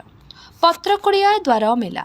ଭିତରେ ଅଳ୍ପ ସମୟ ତଳେ ଲାଗିଥିବା ମାଟିର ଦୀପଟି ନିଷ୍କମ୍ପ ଶିଖା ମେଲି ଜଳୁଛି ଉତ୍କଳର ବିଜୟ ନିଶାଣ ହେଇ। ଭିତରେ ନାରଟିର ଚିହ୍ନବର୍ଣ୍ଣ ନାହିଁ। କଞ୍ଚା ମାଟିର କେତୋଟି ଦୀପାଳି ଗୃହ କୋଣରେ ପଡ଼ି ରହିଛି। ମହାରାଜା ବ୍ୟସ୍ତ ହୋଇ ଘରସାରା ଆଖି ବୁଲାଇ ଆଣିଲେ। ଅଲଗଣି ଇତସ୍ତତଃ ଭାବେ ମାଟି ଦୁଇ ଖଣ୍ଡି ଶାଢ଼ୀ ଝୁଲୁଛି। ଗୋଟିଏ ଶାଢ଼ୀ ଉପରେ ମହାରାଜାଙ୍କର ଦୃଷ୍ଟି ସ୍ଥିର ହୋଇଗଲା। ସେହି ସମ୍ବଲପୁରୀ ବାନ୍ଧ ଶାଢ଼ୀର କାରୁଶିଳ୍ପ ମୁକୁରରେ ଗୋଟିଏ ଅଭୁଲା ସ୍ମୃତି ଭାସି ଉଠୁଥିଲା। ସେଦିନ ସ୍ୱଳ୍ପ ଚନ୍ଦ୍ରାଲୋକର ଅଗ୍ନାଗ୍ନି ବନସ୍ତର ମନ୍ଦିର ପ୍ରାଙ୍ଗଣରେ ମୂର୍ଚ୍ଛିତ ହୋଇ ପଡ଼ିଥିବା ବଧୂ ଚନ୍ଦ୍ରଭାଗାର ଅର୍ଦ୍ଧମୁକୁଳିତ ମୁଖଶୋଭାର କାରୁକାର୍ଯ୍ୟକୁ ତାରିଫ କରିବା ପୂର୍ବରୁ ଏମିତି ଏକ ବାନ୍ଧ ଶାଢ଼ୀର ସୂକ୍ଷ୍ମାତି ସୂକ୍ଷ୍ମ କାରୁଶିଳ୍ପରେ ଚମତ୍କୃତ ହୋଇଥିଲେ ମହାରାଜା ଉତ୍କଳୀୟ ବସ୍ତ୍ରଶିଳ୍ପୀର ଅସାଧାରଣ ପ୍ରତିଭାକୁ ମନେ ମନେ ବଧାଇ ଜଣାଇଥିଲେ। ଉତ୍କଳର ଜାତୀୟ କାରୁଶିଳ୍ପ ଯେ ସର୍ବୋତ୍କୃଷ୍ଟ, ଏକଥା ମର୍ମେ ମର୍ମେ ସେ ଅନୁଭବ କରିଥିଲେ। ଏ ଭିତରେ ଚନ୍ଦ୍ରଭାଗାର ଝାପ୍ସା ହୋଇ ଆସୁଥିବା ମୁଖଶୋଭାକୁ ସେ ଭୁଲିଗଲେଣି ତାର ମଧୁର କଣ୍ଠସ୍ୱର। କିନ୍ତୁ ନରସିଂହଙ୍କର କବିପ୍ରାଣରେ ସେହି ଦିନଠାରୁ ଆଙ୍କି ହୋଇ ରହିଛି ଚନ୍ଦ୍ରଭାଗାର ପିନ୍ଧା ଶାଢ଼ୀର ସେହି କୁମ୍ଭପକା ଧଡ଼ି। ମାଛ, ପଦ୍ମ ଆଉ ହାତୀର ବିଚିତ୍ର ସମାବେଶରେ ଚିତ୍ରିତ ସେହି ବସ୍ତୁତ ଅଞ୍ଚଳ। ତେବେ ଏ ନାରୀ କ'ଣ ଚନ୍ଦ୍ରଭାଗା? କଥାଟା ମନକୁ ଆସିବା ମାତ୍ରେ ମହାରାଜାଙ୍କର ହୃଦୟରେ ଆନନ୍ଦ ଏବଂ ବ୍ୟଥାର ମିଶ୍ରିତ ଗୋଟିଏ ସ୍ରୋତ ପ୍ରବାହିତ ହେଲା। ଯାହାକୁ ସେ ମନେ ମନେ ସେଦିନଠାରୁ ଖୋଜି ହେଉଛନ୍ତି, ତାକୁ ପାଇ ପୁଣି ହରାଇ ଦେବାର ଅନୁଭୂତି ଭାଷାରେ ଅବର୍ଣ୍ଣନୀୟ। ମହାରାଜା ପୁଣି ଭାବିଲେ, ହେଇଥିବ ସେ ଏକ ପ୍ରକାର ଶାଢ଼ୀ ଆଉ କାହାର ଥାଇପାରେ, କିମ୍ବା ଶାଢ଼ୀଟିର କାରୁଶିଳ୍ପକୁ ସେ ସମ୍ପୂର୍ଣ୍ଣ ନିଭୁଲ ଭାବେ ମନେ ରଖି ନାହାନ୍ତି। ତେବେ ଏଇ ଜୀର୍ଣ୍ଣ ପର୍ଣ୍ଣକୁଟୀର ବାସିନୀ ନାରୀଟି ଏମିତି ସୁନ୍ଦର କାରୁଶିଳ୍ପ ମଣ୍ଡିତ ବାନ୍ଧ ଶାଢ଼ୀଟିଏ ଯଦି ପିନ୍ଧୁଥାଏ, ତେବେ ସେ ଚନ୍ଦ୍ରଭାଗା ବ୍ୟତୀତ ଅନ୍ୟ କିଏ ହୋଇପାରେ? ମହାରାଜା ସେ କ୍ଷୁଦ୍ର କୁଡ଼ିଆଟି ଭିତରୁ ବାହାରି ଆସି ଚନ୍ଦ୍ରଭାଗାକୁ ଖୋଜିଲେ। ବିସ୍ତୀର୍ଣ୍ଣ ବାଲୁକା ପ୍ରାନ୍ତରେ ପ୍ରତ୍ୟୁଷର ଆଭା ସୁବର୍ଣ୍ଣ ଜୁଟି ଲେଖୁଥିଲା। ଆଖପାଖରେ କେଉଁଠି ହେଲେ ଜନବସତି ଦୃଷ୍ଟିଗୋଚର ହେଉନାହିଁ। ଏମିତି ଏକ ନିର୍ଜନ ସ୍ଥାନରେ ବନ୍ଧୁ ପରିବାରହୀନ ହେଇ ଯେଉଁ ନାରୀ ବାସ କରେ, ସେ ଚନ୍ଦ୍ରଭାଗା ବ୍ୟତୀତ ଅନ୍ୟ କିଏ ହୋଇପାରେ? ଆହା ବିଚାରୀ! ଶ୍ରୀକ୍ଷେତ୍ରରେ ମାଟିର ଦୀପାଳି ବିକ୍ରି କରି ସେ ପରମ ବୈଷ୍ଣବୀ ସାଜି ସନ୍ତୋଷରେ କାଳାତିପାତ କରୁଥିଲା। ଆଜି ପୁଣି ଥରେ ତାଙ୍କରି ଯୋଗୁଁ ବିଚାରୀର ଶାନ୍ତିଭଗ୍ନ ହୋଇଛି। ମହାରାଜା ନିଶଙ୍କ ପିଠିରେ ବସିଲେ। ସମୁଦ୍ର ବେଳାର ଓଦା ବାଲିରେ ଛୋଟ ଛୋଟ ପାଦପଦ୍ମରେ ଝୋଟିଅଂ ଅନେକ ଦୂରକୁ ଲମ୍ବି ଯାଇଛି। ସମୁଦ୍ର ଧାରେ ଧାରେ ନୀଳ ଜଳକୁ ଛୁଇଁ ଚନ୍ଦ୍ରଭାଗା କେଉଁ ଅନିର୍ଦ୍ଦିଷ୍ଟ ପଥରେ ଚାଲିଯାଇଛି। ବେଶୀ ଦୂର ସେ ଯାଇନଥିବ। ଅନ୍ତତଃ ତାକୁ ଥରେ ଯାଇ କହିଦେବାକୁ ହେବ ଯେ, ତାର ଜୀବନ ସ୍ରୋତରେ ବିକ୍ଷୁବ୍ଧ ଭଉଁରୀ ସୃଷ୍ଟି କରି ଆଉ କେବେ ସେ ଦେଖାଦେବନି। ସେ ଶ୍ରୀକ୍ଷେତ୍ରର ପରମ ବୈଷ୍ଣବୀ ଭାବରେ ଶାନ୍ତିରେ ଥାଉ। ଜଗନ୍ନାଥ ଭକ୍ତିରସରେ ବୁଡ଼ି ରହୁ, ସୁଖୀ ହେଉ। ଜଗନ୍ନାଥଙ୍କ ଆଶ୍ରିତା ଶ୍ରୀକ୍ଷେତ୍ର ବାସିନୀ ଚନ୍ଦ୍ରଭାଗାକୁ ଆଉ କିଏ ଅଧିକ ଭରସା ବା କିଏ ଦେବ? କିଛି ବାଟ ଯିବା ପରେ ମହାରାଜାଙ୍କର ଆଶାୟୀ ହୃଦୟ ନୈରାଶ୍ୟର ଅନ୍ଧକାରରେ ଛାଇଗଲା। ଚନ୍ଦ୍ରଭାଗାର ପାଦଚିହ୍ନକୁ ସମୁଦ୍ରର ଢେଉ ଧୋଇ ନେଉଛି। ସେ ନିଷ୍ପାପ ନାରୀର ପଦରେଣୁ ପାଇଁ ସମୁଦ୍ର ବି ଅସୀମ ବ୍ୟାକୁଳତା। ଆଗକୁ ଆଉ ପାଦଚିହ୍ନ ଦିଶୁନାହିଁ। ସମୁଦ୍ରର ଉତ୍ତାଳ ଢେଉ ବେଳାଭୂମିରେ ମଥା ପିଟି ପିଟି ହୁଏତ ଚନ୍ଦ୍ରଭାଗାକୁ ଖୋଜୁଛି। କେବଳ ପଦରେଣୁ ଲାଭ କରି ମହୋଦଧିର ଅନ୍ତର ଶାନ୍ତ ହୋଇନାହିଁ। ସେ ଚନ୍ଦ୍ରଭାଗାକୁ କୋଳେଇ ନେବାକୁ ଚାହେଁ। ଚନ୍ଦ୍ରଭାଗାର ପବିତ୍ର ଦେହକୁ ତରଙ୍ଗିତ ବାହୁ ମେଲି ମହୋଦଧି ଆଉ ନିଜ କୋଳକୁ ଟାଣି ନେଇ ନାହିଁ ତ? ରାଜା ନରସିଂହ ସମୁଦ୍ରର ନୀଳଚଳ ରାଶିକୁ ଅପଲକ ଆଖିରେ ଚାହିଁ ରହି କାତର ମିନତିଭରା ସ୍ୱଗତୋକ୍ତି କଲେ। ହେ ରତ୍ନାକର, ଫେରାଇ ଦିଅ ମୋର ଜୀବନଯାତ୍ରୀ ଚନ୍ଦ୍ରଭାଗାକୁ। ଯଦି ଚନ୍ଦ୍ରଭାଗାକୁ ଗର୍ଭରେ ଧାରଣ ନ କଲେ ତମ ନାମର ଯଥାର୍ଥତା ପ୍ରତିପାଦିତ ହେବ ନାହିଁ, ତେବେ ତାକୁ ଅତି ଯତ୍ନରେ ଅତି କୋମଳ ଭାବରେ ସାଇତି ରଖ, ଯେମିତି ଏ ପୃଥିବୀର ନିର୍ମମ ଅନ୍ଧବିଶ୍ୱାସ ଆଉ ନିଷ୍ଠୁର ଅବିଚାର ତାକୁ ସ୍ପର୍ଶ ନ କରେ। ମହାରାଜା ଏଥର ଦିଗ ପରିବର୍ତ୍ତନ କଲେ। ଚନ୍ଦ୍ରଭାଗାକୁ ଖୋଜି ଖୋଜି ସମୁଦ୍ର ବେଳାରେ ଘୂରିବାର ବେଳ ଏ ନୁହେଁ। ପ୍ରଭାତ ହେବା ପୂର୍ବରୁ ତାକୁ ଯୁଦ୍ଧକ୍ଷେତ୍ର ଅଭିମୁଖେ ଯାତ୍ରା କରିବାକୁ ହେବ। ଚନ୍ଦ୍ରଭାଗାର ମୂଲ୍ୟ ମହାରାଜାଙ୍କ ପାଖରେ ଯେତେ ବେଶୀ ହେଉନା କାହିଁକି, ଜାତିର ସ୍ୱାଧୀନତା ପାଖରେ ତାହା ଅତ୍ୟନ୍ତ ତୁଚ୍ଛ। ଏ ନୂତନ ଦିବସଟିର ପ୍ରତ୍ୟେକଟି ମୁହୂର୍ତ୍ତ ଅତ୍ୟନ୍ତ ମୂଲ୍ୟବାନ। ନୀଳଚକ୍ରକୁ ପ୍ରଭାତ ସୂର୍ଯ୍ୟର ରଶ୍ମି ସ୍ପର୍ଶ କରୁଥିଲା। ପ୍ରଣାମ ଜଣାଇ ମହାରାଜ ଦୃଢ଼ ନିଶଙ୍କ ଚିତ୍ତରେ ନିଶଙ୍କକୁ ମାର୍ଗ ଦର୍ଶାଇ ଆଗେଇଥିଲା। ମହାରାଜାଙ୍କର ଅଦୃଶ୍ୟ ମାର୍ଗଦର୍ଶକ ଥିଲେ ରାଷ୍ଟ୍ର ଦେବତା ଶ୍ରୀ ଶ୍ରୀ ଜଗନ୍ନାଥ। ଏ ସ୍ୱପ୍ନ ନା ସତ୍ୟ? ଅଜୟ ଉତ୍କଳର ଅପରାଜୟ ନରପତି ନରସିଂହଙ୍କ ମୃତ ଶରୀର ପରିବର୍ତ୍ତେ ଫେରି ଆସୁଛନ୍ତି ସ୍ୱୟଂ ନରସିଂହ ଦେବ ଦିଗ୍ବିଜୟ କରି। ଇତିହାସ ପ୍ରସିଦ୍ଧ ଏହି ଯୁଦ୍ଧରେ ବଙ୍ଗ ମୁସଲମାନ ଶାସକ ଏବଂ ଦିଲ୍ଲୀର ସୁଲତାନଙ୍କର ମିଳିତ ବିଶାଳ ସୁଦକ୍ଷ ସେନାବାହିନୀକୁ ସମ୍ପୂର୍ଣ୍ଣ ରୂପେ ଧ୍ୱଂସ ବିଧ୍ୱସ୍ତ କରିଦେଇଛନ୍ତି ଜଗନ୍ନାଥଙ୍କର ଅଦୃଶ୍ୟ ସେନାପତିର ଦୁର୍ଦ୍ଦଶ ଓଡ଼ିଆ ପାଇକ ବାହିନୀ। ଉତ୍ତର ଭାରତରେ ମୁସଲମାନ ବାହିନୀର ଏପରି ଘୋର ବିପର୍ଯ୍ୟୟ ଏବଂ ନରପତି ନରସିଂହଙ୍କର ଅପୂର୍ବ ବିଜୟ କେବଳ ଯେ ଜଗନ୍ନାଥଙ୍କ ଅପାର କରୁଣା ବଳରେ ସମ୍ଭବ ହୋଇଛି, ଏକଥା ପ୍ରତ୍ୟେକ ଉତ୍କଳୀୟ ମର୍ମେ ମର୍ମେ ଅନୁଭବ କରି ଜଗନ୍ନାଥଙ୍କର ଜୟଧ୍ୱନି କରୁଥିଲେ। ତା ନ ହୋଇଥିଲେ ମୃତ ନରପତି ପୁନର୍ଜୀବନ ପାଇ ଯୁଦ୍ଧକ୍ଷେତ୍ରରେ ଆବିର୍ଭୂତ ହୋଇଥାନ୍ତେ କିପରି? କେବଳ ଉତ୍କଳ ନୁହେଁ, ସମଗ୍ର ପୂର୍ବଖଣ୍ଡ ଉତ୍କଳ, ଆନ୍ଧ୍ରର ଉତ୍ତରାଂଶ, ମଧ୍ୟପ୍ରଦେଶର ପୂର୍ବାଂଶ, ବିହାର ପ୍ରଦେଶର ଦକ୍ଷିଣାଂଶ, ସମଗ୍ର ବଙ୍ଗଦେଶ, କାମରୂପ ଏବଂ ମଣିପୁର ରାଜ୍ୟରେ ଜଗନ୍ନାଥଙ୍କର ଜୟଧ୍ୱନି ନିନାଦିତ ହେଲା। ଶତ ଶତ ଜଗନ୍ନାଥଙ୍କ ମନ୍ଦିର ନିର୍ମିତ ହେଲା ସେହିସବୁ ରାଜ୍ୟମାନଙ୍କରେ। ମୁସଲମାନ ଶାସିତ ବଙ୍ଗଦେଶରେ ବି ଜଗନ୍ନାଥ ମହାପ୍ରଭୁଙ୍କ ଦ୍ୱାଦଶ ଯାତ୍ରା ପାଳିତ ହେଲା। ଗଙ୍ଗବଂଶର ରାଷ୍ଟ୍ରଦେବତା ଥିଲେ ମହେନ୍ଦ୍ରଗିରି ନିବାସୀ ଗୋକର୍ଣ୍ଣେଶ୍ୱର। ପରମ ବୈଷ୍ଣବ ଗଙ୍ଗ ନରପତି ନରସିଂହ ଦେବ ଜଗନ୍ନାଥଙ୍କୁ ରାଷ୍ଟ୍ରଦେବତା ମାନି ତାଙ୍କର ଶରଣାପନ୍ନ ହେଲେ। ଉତ୍କଳର ରାଜା ହେଲେ ସ୍ୱୟଂ ଜଗନ୍ନାଥ। ଉତ୍କଳର ସ୍ୱାଧୀନତା ରକ୍ଷକ ରୂପେ ଜଗନ୍ନାଥଙ୍କର ପର୍ବପର୍ବାଣୀର ବ୍ୟବସ୍ଥା ହେଲା। ପୁରୁଷୋତ୍ତମ ଧାମର ସୁଖ୍ୟାତି ସାରା ଭାରତରେ ପ୍ରଚାରିତ ହେଲା। ମା ଗଙ୍ଗେଶ୍ୱରୀଙ୍କୁ ଧ୍ୟାନ ଅନ୍ନଜଳ ତ୍ୟାଗ କରି ମୂର୍ଚ୍ଛିତା ହୋଇପଡ଼ିଥିଲେ ମହାରାଣୀ। ସ୍ୱପ୍ନରେ ସେ ଦେଖିଲେ ମା ଗଙ୍ଗେଶ୍ୱରୀ ସୌଭାଗ୍ୟର ସିନ୍ଦୂର ତାଙ୍କ ସୀମାନ୍ତରେ ଆଙ୍କି ଦେଉଛନ୍ତି। ଚେତା ଫେରି ପାଇ ସେ ଶୁଣିଲେ ମହାରାଜ ଦ୍ୱାରଦେଶରେ ଉପସ୍ଥିତ। ଧରିତ୍ରୀ ଏବଂ ମୌସୁମୀର ସେ ମହାମିଳନ ଲଗ୍ନରେ ଆଦ୍ୟ ଆଷାଢ଼ର ବାରିଧାରା ମହାରାଣୀଙ୍କ ଚକ୍ଷୁ ଦେଇ ଝରିପଡ଼ିଲା ପୃଥିବୀରେ। ଶୁଷ୍କ ନିରସ ଧରଣୀ ହେଲା ଶସ୍ୟ ଶ୍ୟାମଳା। ମହାରାଜ ଆଗମନ ସମ୍ବାଦ ପ୍ରଚାରିତ ହେବା ପରେ ତାଙ୍କର ମଙ୍ଗଳ ମନାସୀ ଠିକ୍ ସେତିକିବେଳେ ମୁଖଶାଳାର ସମ୍ମୁଖ ଦ୍ୱାର ତୋରଣରେ ଏକ ଲୁହାକଡ଼ି ଉପରେ 742 ମହଣ ଓଜନର ମୁଗୁନି ପଥରରେ ଖୋଦିତ ନବଗ୍ରହ ପାଟଙ୍କୁ ପ୍ରତିଷ୍ଠିତ କରାଯାଇଥିଲା। 9ଟି ପ୍ରକୋଷ୍ଠରେ ଗୋଟିଏ ଲେଖାଏଁ ଗ୍ରହ ମୂର୍ତ୍ତି ମାନବିକ ଚିନ୍ତାଧାରାର ରୂପ ପାଇ ଖୋଦିତ ହୋଇଛନ୍ତି। ବାମରୁ ଦକ୍ଷିଣକୁ ରବି, ଚନ୍ଦ୍ର, ମଙ୍ଗଳ, ବୁଧ, ବୃହସ୍ପତି, ଶୁକ୍ର, ଶନି, ରାହୁ ଏବଂ କେତୁଙ୍କର ପଦ୍ମାସନରେ ବିରାଜିତ ଅଳଙ୍କାର ଖଚିତ ମୂର୍ତ୍ତିମାନ ସତେ ଯେପରି ଅଜୟ ଉତ୍କଳକୁ ଅଖଣ୍ଡ ଅଭୟ ଦାନ କରୁଥାନ୍ତି। ମହାରାଜ ରାଜଧାନୀରେ ପହଞ୍ଚିବା ମାତ୍ରେ ପ୍ରଥମେ ମହାରାଣୀଙ୍କ ସହ କୋଣାର୍କ ନଗରୀ ଅଭିମୁଖେ ଯାତ୍ରା କଲେ ଏବଂ ନବଗ୍ରହ ମୂର୍ତ୍ତିଙ୍କ ସମ୍ମୁଖରେ ନତଜାନୁ ହୋଇ ପ୍ରଣତ କଲେ। ଗ୍ରହ ଶାନ୍ତି ନିମନ୍ତେ ଶାନ୍ତି ହୋମ, ଯଜ୍ଞ ଏବଂ ପୂଜା ଉପାସନା କୋଣାର୍କ ପ୍ରାଙ୍ଗଣରେ ଚାଲିଥାଏ। ଶିଳ୍ପୀ ବିଶୁ ମହାରଣା ମହାରାଜାଙ୍କର ବିଜୟୀ ବେଶର ମୂର୍ତ୍ତି ଉତ୍କୀର୍ଣ୍ଣ କରୁଥିଲେ। ମହାରାଜା ଗୁରୁଗମ୍ଭୀର କଣ୍ଠରେ ଆଦେଶ ଦେଲେ, ଏ ବିଜୟ ଜଗନ୍ନାଥଙ୍କର ଏବଂ ଶ୍ରେଷ୍ଠ ଯୋଦ୍ଧା ହେଉଛି ମୋର ପ୍ରିୟ ହସ୍ତୀ ନିଶଙ୍କ। ତାରି ଯୋଗୁଁ ମୁଁ ଆଜି ପୁନର୍ଜନ୍ମ ଲାଭ କରିଛି। ପ୍ରଥମେ ତାରି ମୂର୍ତ୍ତି ଖୋଦିତ କର ଶିଳ୍ପୀ। ଯୁଦ୍ଧରେ ଯେଉଁ ଗଜ ଅଶ୍ୱମାନେ ପ୍ରାଣବଳି ଦେଇଛନ୍ତି ସେମାନଙ୍କୁ ଉତ୍କୀର୍ଣ୍ଣ କର କୋଣାର୍କ ଗାତ୍ରରେ। ତେବେ ଯାଇ କୋଣାର୍କ ହେବ ବିଜୟର ସ୍ମୃତି ମନ୍ଦିର।